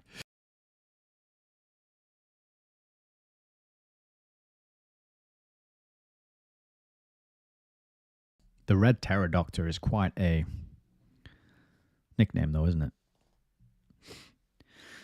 On his part, Engels in 1872 defined revolution as a reign of terror, stating that it was the act whereby one part of the population imposes its will upon the other part by means of rifles, bayonets, and cannon, and that the victorious party had to maintain this rule by means of the terror which its arms inspire in the reactionaries. While approving of the Paris Commune, Engels criticized it for not using terror freely enough. Apologists for Marxism typically attempt to shift the goalposts by claiming, for example, that since the Commune was controlled by Marx and Engels, by Marx and Engels' rivals, Blanquist and Proudhonist. Right, let me do that bit again. Apologists for Marxism typically attempt to shift the goalposts by claiming, for example, that since the Commune was controlled by Marx and Engels' Blanquist and Proudhonist rivals, our party could only have been meant in a broad sense. But this is beside the point. The real point at issue, which must be beyond dispute, is that Marx and Engels described the Commune in terms indicative of their approval and admiration. Whether it was their party in a narrower sense or not, it was a movement to which they admittedly belonged and whose actions they openly endorsed. Towards the end of his life, having failed to start a successful socialist revolution in Western Europe, Marx turned his attention to Russia, even learning the language, declaring that this time the revolution will begin in the East. Marxism was later introduced into Russia by Marx's disciples Georgy Plekhanov, Vladimir Lenin, and Leon Trotsky. Lenin and his Bolshevik gang readily embraced terrorism both while in the underground and after they seized power in the Communist Revolution of October 1917. Following in the footsteps of Marx and Engels, Lenin berated the Paris Commune for excessive magnanimity, quoted Marx and Engels to justify his own support for dictatorship and revolutionary terrorism, created a secret police as an instrument of state terror, and started the infamous campaign known as the Red Terror, in which he ordered the internment of farmers, priests, and other doubtful elements in concentration camps and public executions. So just to note there, the parallel and the use again of concentration camps, paralleling Milner's use of them in the Transvaal against the Boers. As noted by George Leggett, political concentration camps, or gulags, used to isolate and suppress political opponents originated in Soviet Russia. Similarly, Lenin's deputy Trotsky wrote Terrorism and Communism, in which he openly boasted that his party were never concerned with the prattle about the sacredness of human life, that the revolutionary class should attain its ends by all methods at its disposal, including terrorism, and that to reject terror was to reject socialism.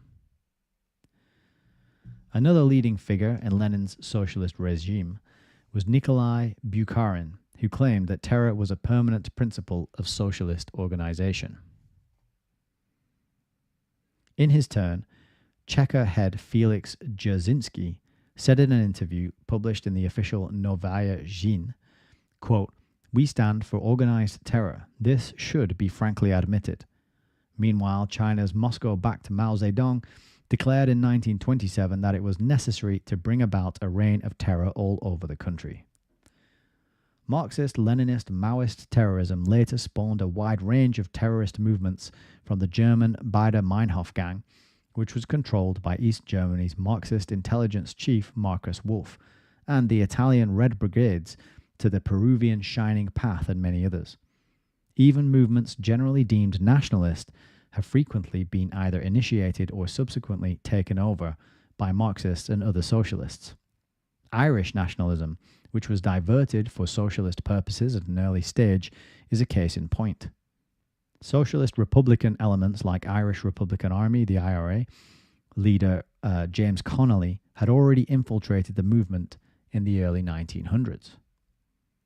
In the 1930s, the IRA, which had emerged during the 1916 Easter Uprising, embraced socialism while carefully preserving the appearance of a nationalist movement.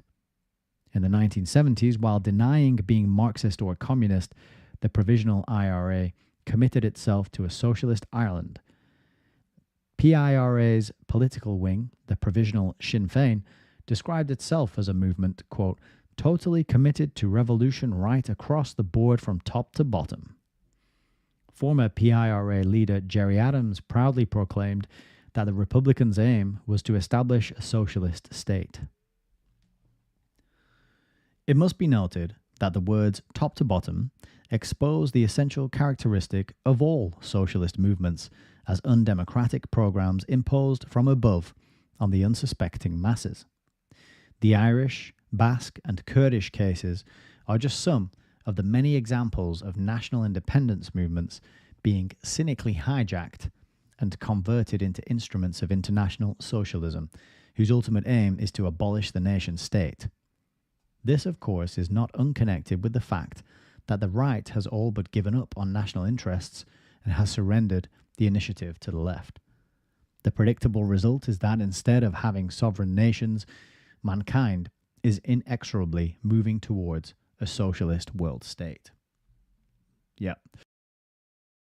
This ties in so well with Brave New World, which is the picture of a socialist world state, and also with the early videos of Fabian Freeway, where we had a look at some of the Wikipedia articles describing communism, some of the quotes describing how socialism leads to communism, and how it's a transformative, revolutionary way to subvert and upend society and remake it with a scientific elite at the top, remake it into a technocracy, in other words, a rule by scientific elites with all the data and the details and the information, who will make the decisions and how many rations you can have, all based on a materialistic scientific model, right? But also, there's a book recommended to me by Darren, who's in the Cutting Through the Matrix book club, and I have it. Oh, it's here. This is a book called Socialism and the International Economic Order, and this lays out the case and explains how socialism and communism have internationalism baked into them.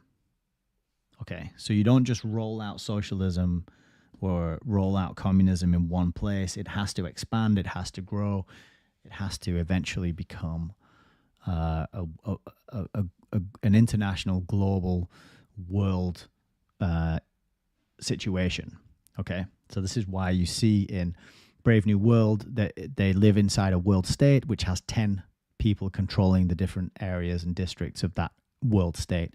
It's why you have in 1984, which was set 100 years after the Fabian Society first met in 1884.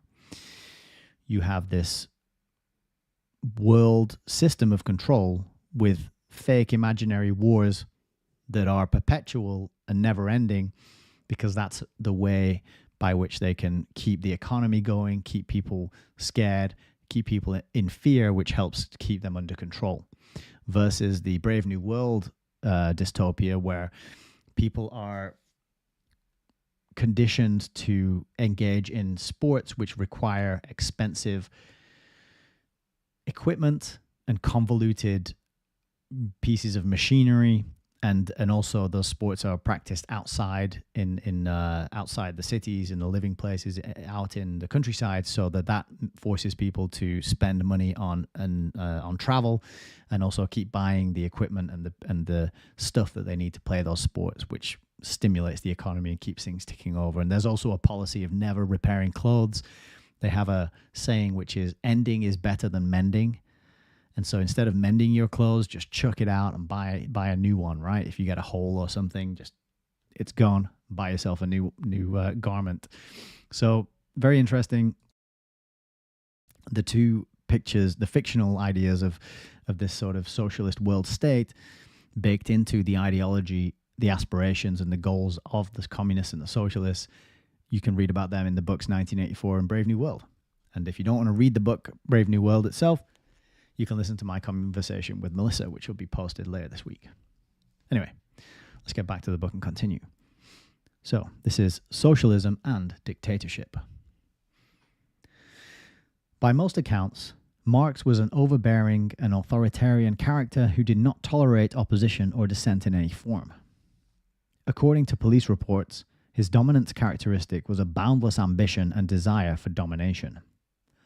Michael Bakunin, Marx's colleague and rival in the International, described him as a, quote, fanatical authoritarian who will not stop at the basest intrigue if, in his opinion, it will serve to increase his position, his influence, and his power. Even Marx's employer, Gustav von Meveson, referred to him as domineering. His strategy was simple. His behavior meant that his prospective collaborators either turned away in disgust or allowed themselves to succumb to his bullying. As there were always some who would choose the latter, this ensured him a small but loyal following. Marx's dictatorial ambitions were matched only by his violent ideology based on class struggle, revolution, and in particular the dictatorship of the proletariat. He interpreted capitalism as the dictatorship of the middle class, which he derogatorily called bourgeoisie, over the working class, which he called proletariat. His aim was to reverse the roles of the two classes through armed revolution and establish a dictatorship of the working class over all other classes. Indeed, Marx claimed that the dictatorship of the proletariat was the inevitable result of class struggle and revolution. Allegedly, this dictatorship would lead to a new era of communism, a utopian classless society based on common ownership. Marxist apologists falsely claim that Marx never endorsed dictatorship by any individual, and that he did not promote organizations, quote, in which his will would be primary. Marx may not have overtly endorsed dictatorship by any individual, but he was certainly involved in the creation of the Communist Correspondence Committee, the Communist League, the Brussels German Workers' Association, the Brussels Democratic Association, and the London-based International, all of which aimed to place themselves at the head of the revolutionary movement, and in all of which he strove to acquire a leading position for himself. It is evident from Marx's own statements that he judged the merit of all socialist organizations solely by the degree to which he could control them. As evident from the Communist Manifesto itself, Marx intended the Communist Party, of which he was a leading figure, to take the lead in a revolution. Clearly, a successful revolution carried out by any of these organizations would have resulted in a dictatorship run by such an organization, For example, the International, over whose general council Marx admittedly had, quote, decisive intellectual influence. In fact, Marx did not merely influence the International, but, as its general secretary, was its official leader. This would have placed Marx in a position very close to that of dictator. Engels himself was no less dictatorially minded. While Marx preferred to scheme from behind the scenes at the most financing the purchase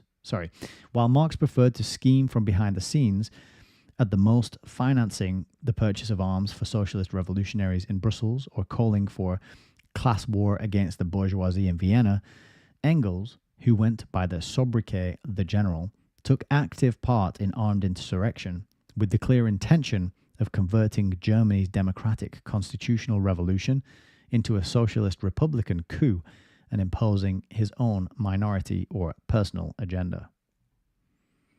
There can be little doubt that Marx and Engels' compulsive rebelliousness against established authority, coupled with the drive to impose their own authority on the world, were rooted in their hatred of their fathers as well as their desire to eliminate and replace them, which they consciously or subconsciously projected on others. In Marx's case, this was considerably aggravated by violent moods and mental imbalance. The editor and columnist Stuart Jeffreys of Britain's left-wing Guardian believes that there is no direct link between the Communist Manifesto and the gulags. It may be the case that neither Marx nor Engels can be held legally responsible for the crimes of the latter socialist regimes, given that they died long before those regimes were established. But their advocacy of revolution and repression of opposition to it makes them intellectually and, above all, morally responsible. Their teachings certainly were a causal factor in the actions of their disciples. Like all political demagogues, Marx advocated different policies at different times, sometimes preaching an evolutionary socialism based on the theory that capitalism would evolve into socialism over time, and sometimes a revolutionary socialism based on conspiracy and terrorism. This made it inevitable that some among his disciples would embrace one policy and others the other. As evident from Marx's 1850 address to the Communist League, he believed in revolution by a small, self-appointed clique who would seize power and hold on to it as the executive committee of the masses in whose name they claimed to act. This doctrine was taken up by Alexander Helfand and put into practice by Lenin and Trotsky in 1917. The concepts of class struggle, revolution, and dictatorship of the proletariat, popularized by Marx and Engels, became central to later Marxist thinking. Lenin went to great lengths in using Marx and Engels' teachings to extract support for his own theories of dictatorship. He insisted that socialist dictatorship was not bound even by its own laws, writing that the secret police should instruct the courts on what sentences should be passed. Trying people in accordance with party guidelines later became established routine in the Soviet Union and was faithfully emulated by its socialist satellites from China to Eastern Europe.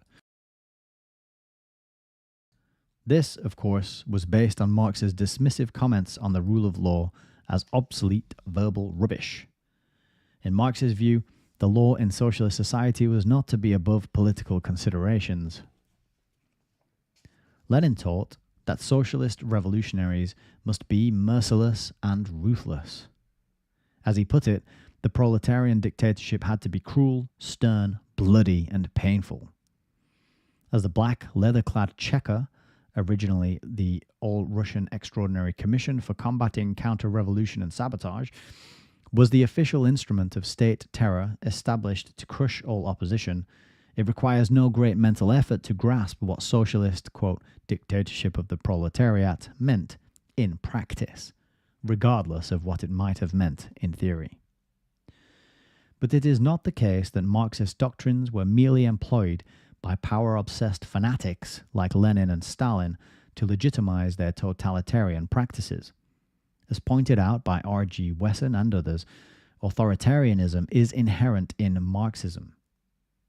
Among the reasons why this is so is the central Marxist concept of classless society itself. Classlessness presupposes a society in which all citizens have the same occupation and the same income. It implies that all are portioned out an equal share regardless of the intelligence, skills, physical effort, or time they put into their work. Not only is such an arrangement morally wrong, leading to the kind of morally bankrupt society as seen in the former communist bloc, but it is practically impossible. It can only be attempted, never accomplished, through coercion. Marx himself admits that due to the inherent inequality of individuals, one being stronger or weaker than another, etc., even a system where each receives an equal quantity of products in return for an equal quantity of labor leads to inequality, resulting in a situation in which one will in fact receive more than another, one will be richer than another, and so on. In fact, Marx completely dismisses ideas like equal right and fair distribution as, quote, obsolete verbal rubbish, just as he dismisses the rule of law. Having dodged the question, he characteristically settles the matter by claiming that in some hypothetical, quote, higher phase of communism, the rule will be, quote, from each according to his ability, to each according to his needs. Like all other key questions, the issue as to who will decide what each person's ability and needs are is conveniently left unanswered by scientific Marxism, and for very obvious reasons too.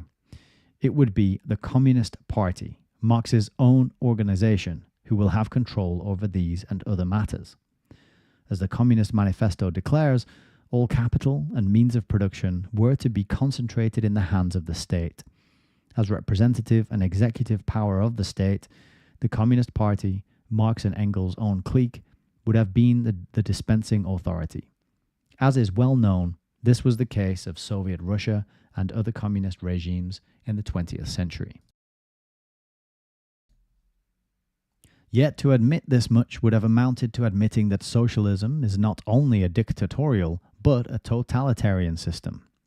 Hence, Lenin, paraphrasing Marx, dodges the question by claiming that only someone with the hard-heartedness of a Shylock would stoop so low as to calculate the exact quantities given or received. Incredibly, he insists that such a narrow horizon will be left behind, and that there will be no need for such calculations, as each will take freely according to his needs. Even more incredibly, Lenin, in the same breath, says that until the arrival of the higher phase of communism, the socialist state will demand the strictest control of the quantities of labor and consumption.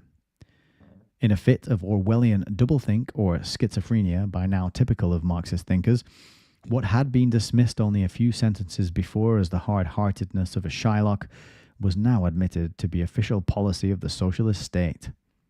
He concludes that asking such questions is a display of bourgeois stupidity. If, in 1917, the first year of the Revolution, the intrepid inquirer was called a bourgeois idiot, after 1918 and the creation of the secret police, expressing doubts about the infallible wisdom of the party meant being branded bourgeois enemy, class enemy, enemy of the people, or enemy of the revolution, and being sent to the concentration camps or shot. This may have silenced opposition, but it changed nothing about the absurdity of Marx's teachings. Equally absurd was Marx's concept of marketless society, which, again, can only be attempted by force. As the Soviets themselves came to realize, no advanced society can exist without exchange of goods. The notion of producing goods and then freely distributing them or letting everybody help themselves, quote, according to their needs, is a fantasy bordering on the pathological that could only have sprung from the overexerted minds of amateur philosophers like Marx and third-rate lawyers like Lenin. The same applies to Marx's doctrine of proletarian dictatorship. It is obvious that a whole class cannot be involved in government. Governing would have to be entrusted to a select few, and this would result in the rule of a handful over the majority. If it is claimed that such a system would nevertheless be democratic because it serves the interests of the majority, the answer is that the majority at the time of Marx consisted in fact of farmers, artisans, traders, etc., not proletarians, i.e., urban industrial workers. This was especially true of Russia, where Marx wanted to export his system in his last living years. Lenin himself admitted that communist Russia in 1920 was not a workers' state, but a workers' and peasants' state with a bureaucratic twist to it. In fact, Russia never became a workers' state even after 8 decades of socialism. The same is true of China, which remains a technocratic dictatorship over the proletariat, where the farming majority is brutally suppressed. Even if we allow for a society where the majority actually are urban workers, the claim that the governing elite represents the workers' interests cannot be tested in a system which admits of no other representatives. Moreover, those chosen to govern would cease to be workers by virtue of their new non-proletarian occupation and would become a new class of governors. Far from being classless, such a system would create a new class, as in fact it did in Russia and other communist states. Again, Lenin's standard reply to those who questioned socialist dictatorship was to brand them as fools, idiots, and politically ignorant persons who were not to be allowed anywhere near a meeting. The fact is that, like other Marxist absurdities such as classless, marketless, stateless society, the dictatorship of the proletariat is a practical impossibility, which can only be attempted through coercion by a fanatical and self-serving clique who knows itself to be in the minority and in the wrong, and has no other means of imposing its agenda but lies and brute force.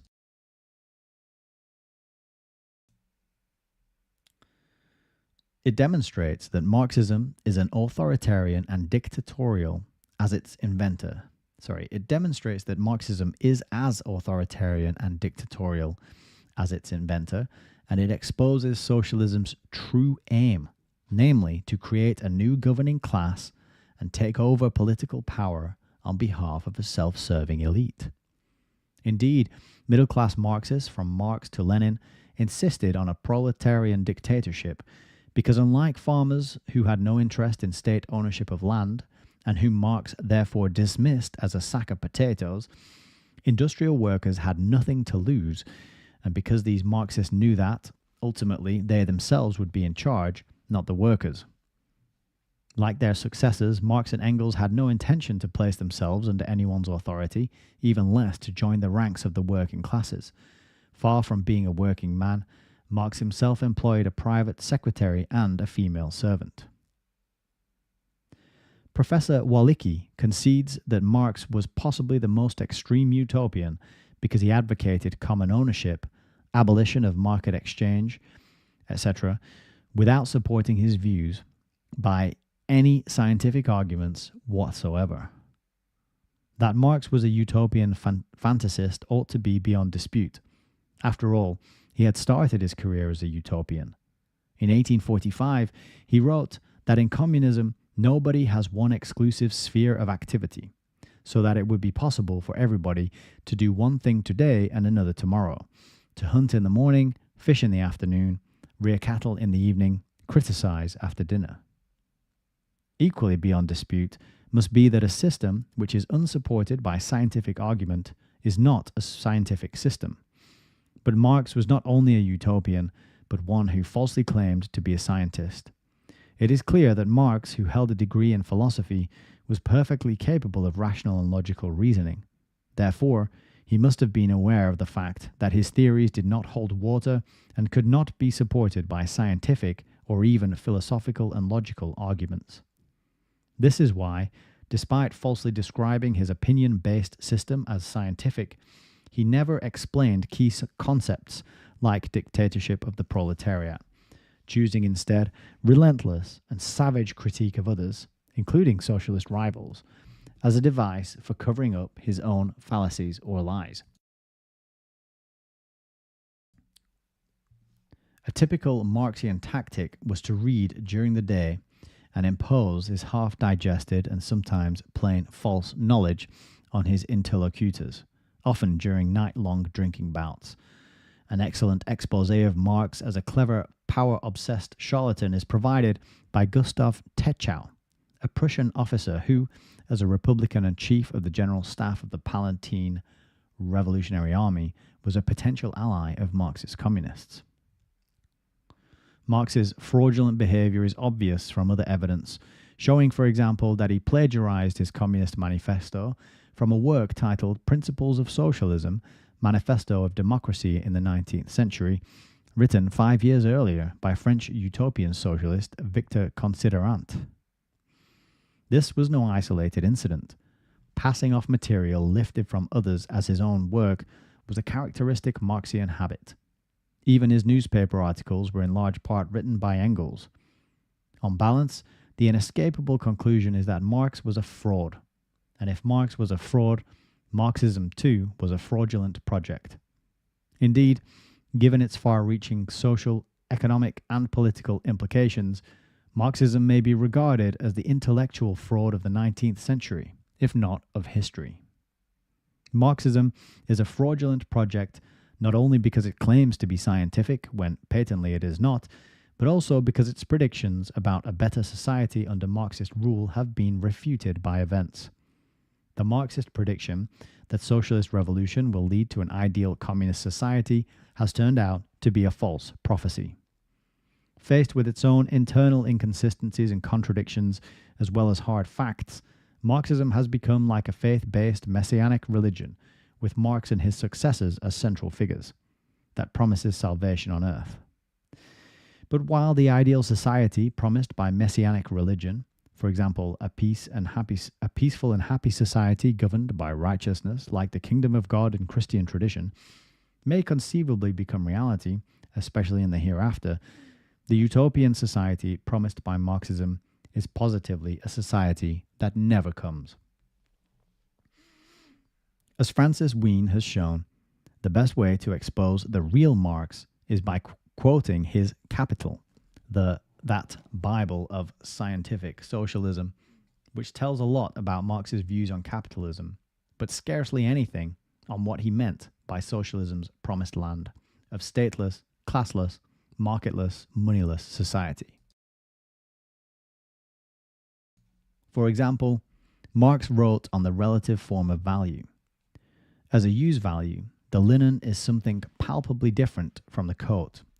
As value, it is identical with the coat, and therefore looks like the coat. Thus, the linen acquires a value form different from its natural form.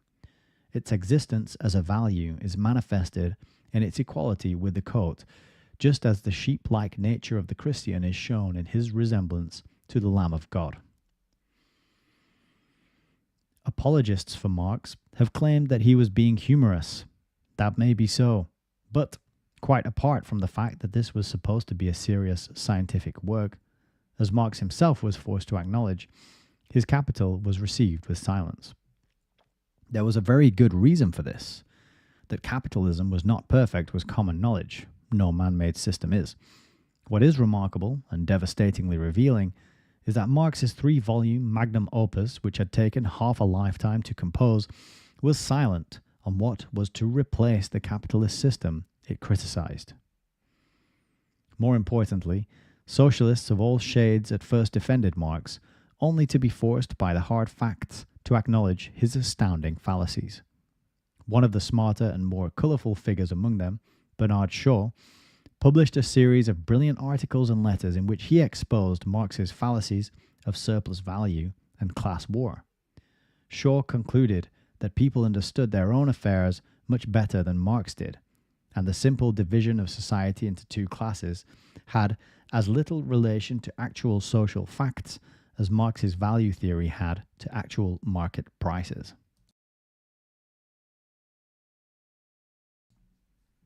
Indeed, Marx may have been a knowledgeable man, but he was not a scientist. Nor, as noted by Wallachy, did he bother to support his theories with scientific arguments or evidence. For example, he failed to produce evidence to support his central claim that history was in fact the history of struggles among classes and not struggles among individuals. His method was not that of the scientist, but that of the political agitator who uses a mixture of fact and fiction to gain the support of an ignorant and gullible public. His theory of class struggle only served to set one class against another as a device for individuals like Marx to acquire power for themselves. Unmoved, fellow fraudsters and die-hard fanatics like Lenin and Stalin, who were in the pay of international financiers, perpetuated Marx's great deception regardless. Lenin's own theorizing on Marxist lines and constant shifting from one meaning of terms like state, dictatorship, and democracy to others clearly expose his intention to deceive. Objectors were labeled bourgeois enemies, a blanket word equivalent to modern Nazi, deployed to silence opposition whenever the authorities ran out of arguments and were close to being exposed, which was tragically a daily occurrence. Communist regimes, of course, were Marxist dictatorships where bourgeois dissenters were routinely sent to the torture chamber, the concentration camp, or the execution cell. The situation was slightly different in the West, where opposition was more difficult to suppress. At first, as Shaw had discovered, nobody in the socialist movement knew anything about economics, which explains why Marx invariably took refuge in economic theories, which he used as his weapon of choice to bully his opponents into submission. But this soon changed after Shaw's critical articles and letters, leading German socialist Eduard Bernstein, who had established close links to Shaw and other Fabian leaders during his exile in London, published The Preconditions of Socialism, a critique of Marxian theories, in 1899. By 1919, another leading Marxist theorist, Karl Kautsky, came to admit that class dictatorship was pure nonsense and led to state terror as it did in Russia under Lenin. Unsurprisingly, Western European socialists were forced to dismiss Marx's doctrine of class struggle, violent revolution, and proletarian dictatorship. Unfortunately, they did not reject Marxism or socialism. Following Engels, Bernstein, and Shaw, they took the path of, quote, slow propaganda work and parliamentary activity to achieve their nefarious goal. There were, of course, exceptions. Karl Liebknecht, the son of Marx's co-conspirator and intimate friend Wilhelm Liebknecht, did attempt a coup during the 1919 Spartacist uprising in Berlin. But even for those who swapped the Marxian hare of revolution for the Fabian tortoise of evolution, the objective remained the same: the conversion of the world to socialism. In the social democratic traditions of Western Europe, socialism has been adept at establishing and maintaining an iron grip on society by more subtle and less bloody, yet equally efficient and ultimately dictatorial means. Sweden's Social Democratic Party ruled without interruption from the 1930s to the 70s. Similarly, Norway's Labour Party has been in power for most of the post-war period. While some may wish to see this as the result of genuine democratic procedures, it hardly could have been achieved without constant and systematic propaganda, media control, manipulation of public opinion, and other tactics routinely deployed by anti-democratic forces. And there's a note here saying that some of these tactics are described in Chapter 2. History shows a clear tendency for socialism to eliminate opposition and move towards one-party rule and dictatorship, a system which indoctrinates people from an early age to blindly obey it and to think, speak, and act in ways that are convenient to itself is no less of a dictatorship than one which relies exclusively on armed forces and secret police to suppress opposition. Controlling information and suppressing the truth about the origins and nature of socialism, the fraudulent character of its founders and its connections with international finance, see below, are unmistakable marks of dictatorship. Nor is it clear how importing millions of foreign workers and driving wages down and living costs up can be in the interests of local workers, whom socialism allegedly represents. As in the case of Britain's Fabian Socialist Labour Party, who looked up to communist Russia as a social and economic model well into the 1960s, for over 40 years, the anti-democratic agenda of Western European social democracy is exposed by its covert or overt support for bloody dictatorships like those of Soviet Russia and Maoist China. A typical example was the Norwegian Trygve Lie, Lee, sorry. His last name is pronounced Lee, even though it's spelled lie. And he was one of the first director generals of the UN, I think. I have his book here, actually. It's called In the Cause of Peace, Trygve Lie. A typical example was the Norwegian Trygve Lie, a close associate of Lenin's Communist International, who became Secretary General of the UN with Soviet support. And the reference there is Griffin, and I bet that is a reference to the book Fearful Master, which is the last book we read on this channel, right? Griffin, page 110. Moreover, as in Leninist Russia, dissenters in socialist-dominated liberal democratic society are routinely labeled stupid, ignorant, backward, or reactionary, excluded from democratic processes, and targeted by violent, anti-fascist, anti-racist, anti-capitalist groups and other far-left proxies of the establishment. In the final analysis, socialism does not create a free society, but one that is totally controlled by the state, which is in turn controlled by a small clique representing vested international interests. Mic drop. Boom. I'm just going to pause there, I think, and look for something to use as a bookmark. I haven't planned ahead, so I don't have a bookmark ready. So we'll just use that pencil. How about that? I'll have a little look at the chats while I take a sip. Shermanica says, this guy was known for doing sentences the size of paragraphs. I wasn't aware of that. I wish I'd known beforehand, but it's a good workout.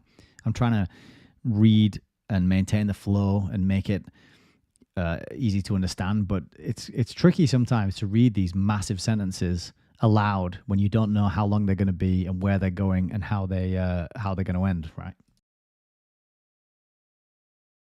But it's a good workout for all of us. It stretches our attention span. It strengthens our understanding of grammar and our ability to link words, ideas, and concepts together. So he's definitely putting us through our paces here. Oh, Gwen's here. Good evening. Don't worry about being late. No problem at all. You can always watch the replay to catch up. LJ Bates as well. Good evening. Very happy to see you. Seri Sapiente over on Odyssey says, socialism is always way worse than what is promised. Yeah. How do people not realize that by now? You know? Oh, we got Hasdak over on the Rumble chat as well. Good evening, Hasdak. And R. Murray1 says, good stuff. Thank you. You are very welcome. And it's good to see you here. I don't think I've seen you in one of my chats before. So lovely jubbly. Please check out the playlist for other books as well that we've read through. So Celine Lyon says, they need complete control of your worldview. Yeah, that's right. That's what it's all about. I mean, he just talked about the conditioning from a young age, and that's exactly what happens in Brave New World. They have these, the children take naps, and while they're napping, there is a little speaker under their pillow which feeds them the propaganda and sort of whispers it to him and whispers it to them, and they absorb it while they're asleep. And Aldous Huxley calls this hypnopedic training or something like that, but he calls it hypnopedic. And then the characters throughout the book repeat these little slogans to each other over and over again because they've been trained to have these pithy little sayings ready to excuse their behaviors or to dismiss somebody who's trying to argue against their worldview, you know. And this is the weaponization of language, and this is why you might say to somebody, do you know what, I'm really concerned about all the people that are being imported into my country. And their immediate response is to call you a racist, or you might say, I'm really concerned about people with a certain chromosomal configuration accessing the private spaces of people who have the other chromosomal configuration, and they'll call you a bigot or some sort of phobia or phobic or something like that. These are words and phrases that are used to dismiss arguments and evidence and to end a conversation without the person you're talking to being forced to think. People sometimes don't like to think. But those methods are very well described not only in fictional books like Brave New World in 1984, but also in non-fiction books like Solzhenitsyn, the Gulag Archipelago. Nigel Watson did a video today actually where he mentioned another Solzhenitsyn book that I've never read. It's quite a short one, so I've ordered that now. I'll be reading that on the chapter on the channel at some point. I think it's only 150 pages or something. Should be a nice quick one to get through. But yes, Sede says these people are evil. I totally agree. And Hasdak says good to see you back. Well, I'm glad to see you back here as well. It's great to be back. Okay, Frank Lennon over on YouTube. The darkest of the dark, Marx and his ilk. Remember that the intro to the book was written 12 years ago. How further into the pit are we now? Yes, that's a very good point. This is a 2012 book. This came out, so pre-Big C event. I've tried to find some information about the author. As far as I can tell, there's no website, there's no social media presence, there's no other books by him. Even though this one says it's, I think it says at the front that it's the 5th edition. Yeah, this is the 5th edition. So there's 4 other editions out there, but none of them for sale, as far as I can tell. And I don't have any information about this author either. So if anybody does, then yeah, let me know. Hit me up. Maybe I'd be good to get in touch with him. For not very least, just to ask permission to read the book, because technically that's what you're supposed to do. I don't bother doing that if the author's dead, but in this case, there's probably a good chance that he's alive, right? Although there's nothing in the front of the book that says thou shalt not reproduce this electronically, so we might be okay. Plus, it's such an important message that I think I'm going to hazard a guess that he would be comfortable and cool with us getting it out there and putting some eyes and ears on it, right? So just having a look at the YouTube chat. Shamanica says, that's why it's called the round table. They sit around tables and discuss and debate the best methodology for pushing their society socialist agendas. Yeah, that's it, right? Sit around the table and decide how everyone else is going to live and what things are going to happen to other people, what you can and can't do, what you can and can't think, and how best to manipulate others into accepting this condition of soft slavery. Celine Lyon was saying, it's funny, I was thinking about how Michael was mocked for his unpolished appearance, and then the think tanks came up with Tony Blair for proletariat, and you're talking about Michael Foot. Yeah, sometimes the appearance is really important. Like Boris Johnson with his silly blonde hair, all disheveled, kind of make him look buffoonish and silly and incompetent. It's all part of his act. It's all planned, and it's all presented to us for a reason, I think. Cool. Frank Lennon says the introduction was superb and 100% over the target. I am definitely in agreement with you there.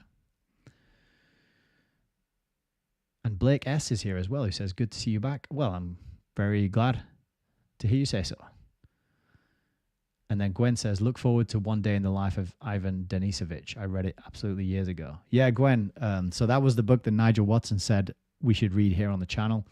So I've found a copy. It's winging its way to me now. And when I was looking for copies, I found that there have been 4 or 5 translations, but only one of those translations is endorsed by Solzhenitsyn himself. So I did get a copy of the translation which he endorsed and has signed off and given the thumbs up. So that's on its way. We'll read that at some point. I'm also looking forward to it. All right, cool. So I'm going to have a little look ahead to see how long the next part is before I commit to reading it now, because that was quite a long part. Oh, hang on. We got 2.5 pages. And then we got another massive bit after that by the looks of things. All right, I'm going to finish off with this little sort of small, short-ish section here now, and then we'll call it an evening. It's my first live stream back, so I don't want to tire myself out on the first one. But the bit we've got coming up now is socialism and genocide. So it's all the cheerful stuff on this channel. Socialism and genocide. As already noted, the other key feature of Marxism was the belief in class struggle. In the Communist Manifesto, Marx wrote that, quote, "The history of all societies is the history of class struggles." Marx claimed that revolution involved two mutually exclusive social classes, the class of emancipation and the class of subjugation. While the class of emancipation, i.e. the socialist revolutionary class, the minority, was projected as representing the whole of society, the other class was proscribed as the embodiment of the general social obstacles and impediments within society. The revolutionary class was to be emancipated, and the reactionary class the obstacle to be eliminated.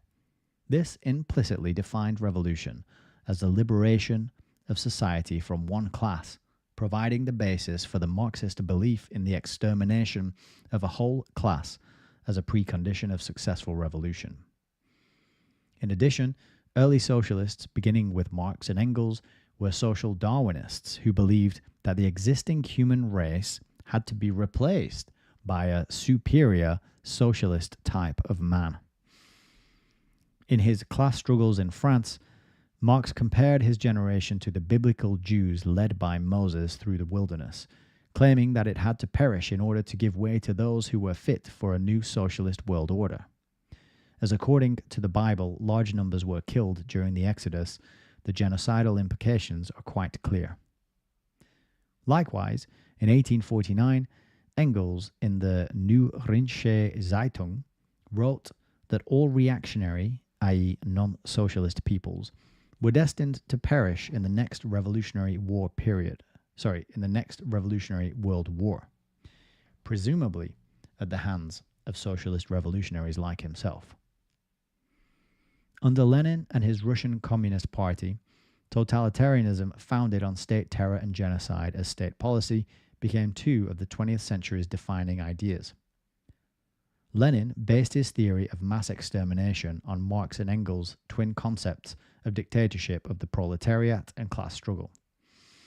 He proclaimed revolutionary violence to be the fundamental feature of proletarian dictatorship. He further defined revolutionary violence as violence of one class against another, and added that the object of revolutionary violence of the working class against the middle class was the latter's destruction. Already at the beginning of the Red Terror campaign, Lenin's regime called for mass extermination and genocide. In 1918, Grigory Zinoviev, member of the Central Committee and leading ideologue of the Communist Party, said, quote, "To dispose of our enemies, we will have to create our own socialist terror. For this, we will have to train 90 million of the 100 million Russians and have them all on our side. We have nothing to say to the other 10 million. We'll have to get rid of them." In the same year, Russia's socialist leadership published the following statement in its paper Krasnaya Gazeta, quote, "We will make our hearts cruel, hard, and immovable, so that no mercy will enter them, and so that they will not quiver at the sight of a sea of enemy blood. We will let loose the floodgates of that sea. Let there be floods of the blood of the bourgeois, more blood as much as possible." In November 1918, Cheka chief Martin Latsis gave instructions to his henchmen to exterminate the bourgeoisie as a class. Lenin's deputy Trotsky himself, in his Terrorism and Communism, wrote, "The historical tenacity of the bourgeoisie is colossal. We are forced to tear off this class and chop it away. The Red Terror is a weapon used against a class that, despite being doomed to destruction, does not want to perish." It becomes evident from these statements that the Soviet leadership advocated the physical extermination of Russia's entire middle class, amounting to about 10 million people. While it is impossible, due to lack of adequate data, to know the exact extent to which the extermination of the middle class was carried out under Lenin and Trotsky, it is beyond dispute that large-scale extermination was begun under them and successfully implemented under Stalin, who came to power following Lenin's demise in 1924. Indeed, one of the defining features of Stalin's rule, known as the Great Terror, was the systematic killing of millions of people, many of them farmers, through executions, imprisonment, slave labor, beatings, torture, malnutrition, and starvation. And that sentence there is continuing our theme of farmers and farming, isn't it? Like the protests that have kicked off in the UK today, farmers protesting the Labour's current financial budget, echoed in the treatment of the Boers by Milner and his imperialist goons, and now also, of course, the farmers that were murdered, slaughtered as part of the Stalinist regime in early 1900s Russia.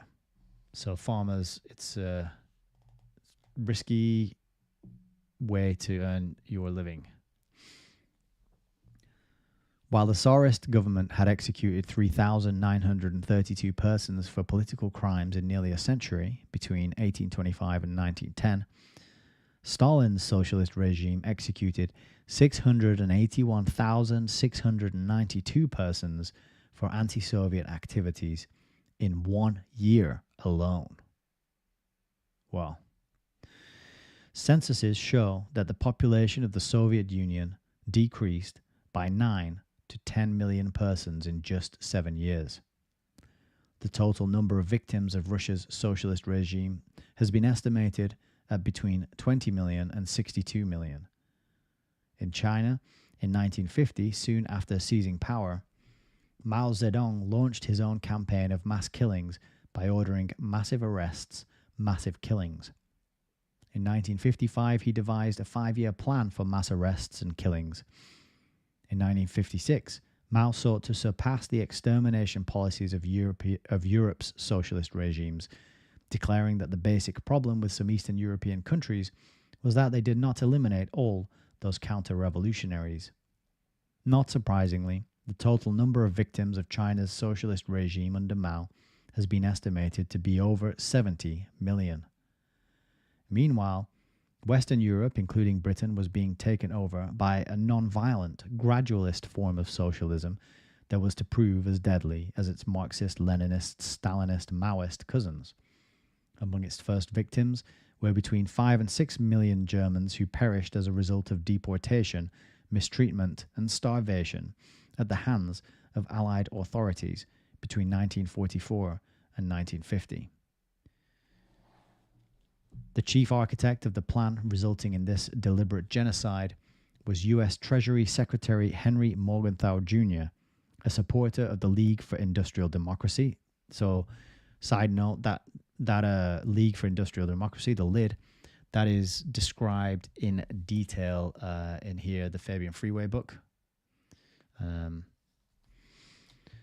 So I'll just rewind a little bit and reread that. So the chief architect of the plan resulting in the deliberate genocide of the Germans, between 5 and 6 million, was U.S. Treasury Secretary Henry Morgenthau Jr., a supporter of the League for Industrial Democracy, the Milner-Fabian's Provincial Society. Ah, right, okay.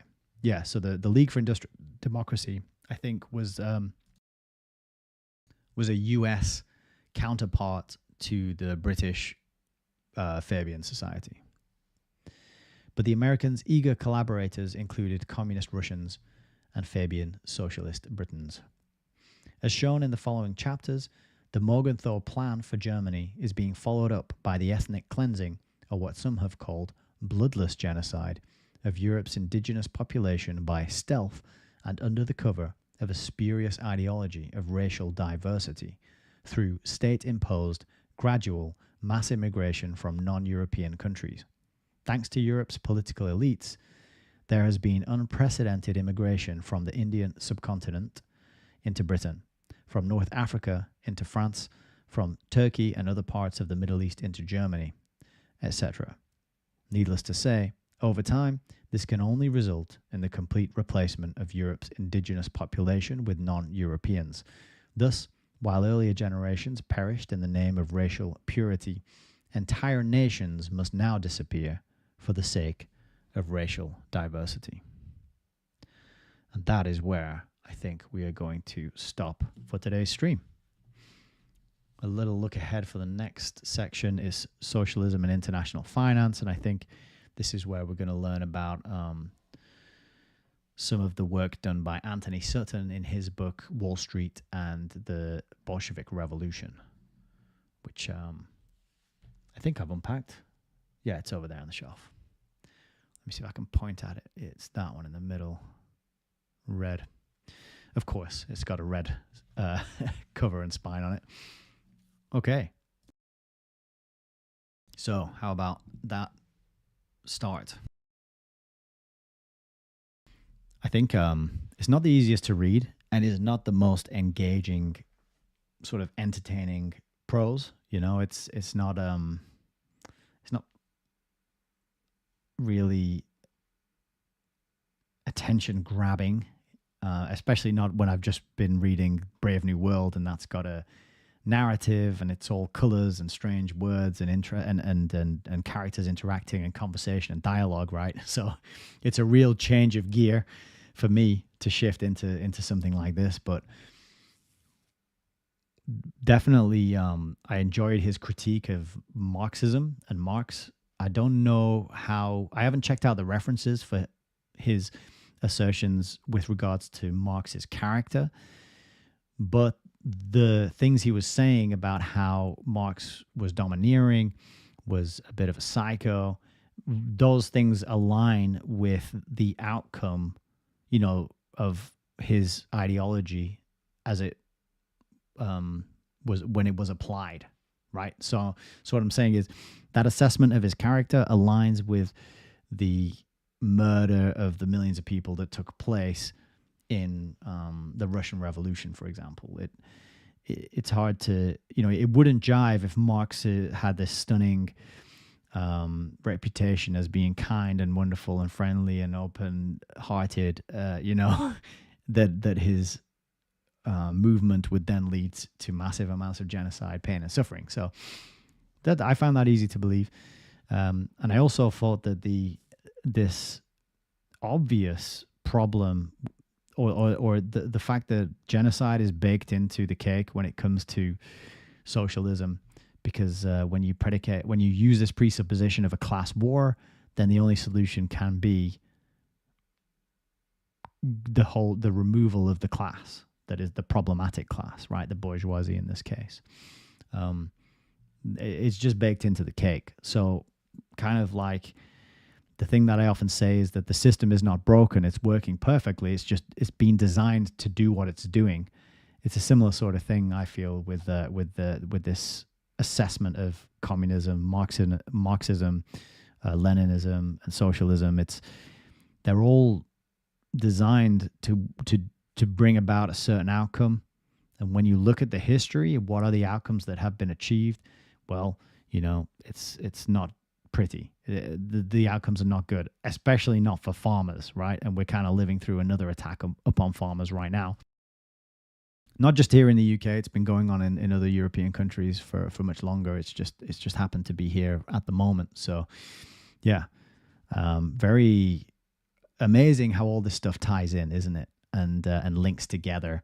You got Milner, you got the Fabian Society, you've got their involvement with the City of London and the Bank of England that we talked about in the intro, and then you've also got the Wall Street backing of these communist thinkers and these radicals who are revolutionary. Once you start being able to connect all these dots, you can then step back and see that it all makes a picture and it all makes a plan, and we're living through it. And yeah, what a time to be alive. What an honor and a privilege to have access to good information, to have a microphone and an internet connection, and you kind, wonderful people out there to communicate to spread this knowledge and this information. Because as he says in the intro, the first thing you've got to be able to do is accurately diagnose the problem. Otherwise, you've got no hope of fixing it or doing anything about it, right? So that's kind of what we're doing here. But I think that was an excellent start to the book. Certainly looking forward to reading more. I'm very curious to see the evidence that he marshals with regards to multiculturalism, with regards to immigration and the Islamization. And I'm very excited to read his chapters on Chatham House and the Council on Foreign Relations, because those are two organizations that are often talked about by Alan Watt on his Cutting Through the Matrix blurbs and broadcasts. And it's always good to have these things linked together so we can just make sense of what's going on, right? So I think that's a good time to call it a night. I'll do a final scan of the chat messages. ESP says the book is incredible on Odyssey. I'm glad you think so. I knew it was going to be a good one, this. And we're only 23 pages into it, and there's 500 pages. So it's going to be a good series, I think. So tell all your friends what we're doing. We're working through it chapter by chapter. And so we shall be making progress and gradually and learning a lot along the way, I think. R. Murray 1 says, shout out to Monica Perez. She pointed me to this gem of a podcast. Oh, awesome. That is very cool. I didn't know Monica had shouted me out. I have been on a few of her streams in the chat, so I thought maybe that's how people found their way to me from her. But if she shouted me out, that is really nice to hear. I'm a huge fan of her work. She's been reading through the Jim Keith book, Mass Control, recently. And I think I have a new one to catch up with on that. But yeah, definitely shout out to Monica Perez. She also does an excellent show collaborating with Parallel Mike and Hjorve Mjorik from the Geopolitics and Empire podcast. They have a little sort of Trinity three-way discussion. I think it's called Cognitive Dissidence, which is a fantastic name for a podcast. But I like all three of those people, and certainly their powers combined makes for an entertaining and certainly enlightening and interesting discussion. So R. Murray 1, very happy to have you here. And yes, I'm also a fan of Monica Perez. And okay, let's finally, last but not least, we'll check in with everybody on YouTube.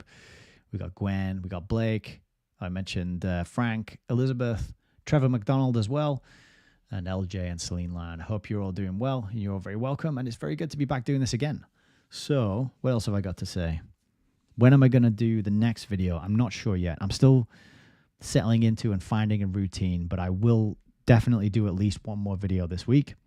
So if you want to stay in touch, then consider joining my Telegram group or my Instagram page or my Twitter page, because they're the three places where I post when I'm going to go live. Or you can send me an email. You can join the mailing list, which I'm building up by sending me an email. My email address is autonomoususername@gmail.com. And if that sounds like a confusing email address, you're right, it is, and I need to get a new one.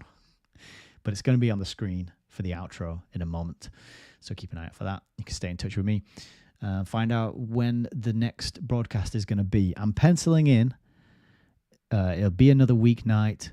I think we'll do either Thursday or Friday. Thursday or Friday this week. All right? And we'll crack on and we'll do maybe another 25 pages or so. So, yeah. Let's wrap it up. Enjoy the rest of your evening. Very grateful and glad to have you all here and to be back reading another amazing book. And you know, sometimes I just, if I've got one amazing book to read, I must have like 100 at least. There's so many books. Like, you know, we were just talking about, we just heard the mention Trig V. Lee. You know, so I managed to get his book, I pick up a copy. He has a book, In the Cause of Peace. So all about written by one of the first Director Generals of the UN, right? And he has a chapter, How I Became Secretary General. So if you want to learn about how to become a Secretary General of the UN, we got a book for you. Just as if you want to learn how to get ahead in the world, we gave you that tip earlier today. But yeah. So many amazing books, and so excited to read them, and very grateful to have people along for the ride. And so I think that is going to be my closing sentiment. Gratitude and thanks, and a sense of optimism that people are interested in this kind of information, you know, because it is a source of optimism. So when things are gloomy and dark and tough going, when there's times of hardship, this is a nice sort of, I hate the phrase, but a nice little safe space, a haven, a safe haven, let's say, where we can come and feel reassured that we're not alone. We're not the only person seeing what we're seeing. We're not the only people who are curious and asking why and what's going on and wanting to get to the facts of the details, right? There are other people out there, and you should never feel alone in this world when we have the internet and when we have little spaces like this where we can gather and learn and satisfy our appetite for knowledge and connect with some of the other curious minds who took the time and put the effort and had the kindness to lay out what they'd learned in these books, and now we get to read them. So it's a wonderful thing, and I like it very much. So that is me. I am going to sign out. Take care, everybody. Enjoy yourselves. Look after yourselves and each other. I'll see you sometime later this week, Thursday or Friday. So God bless.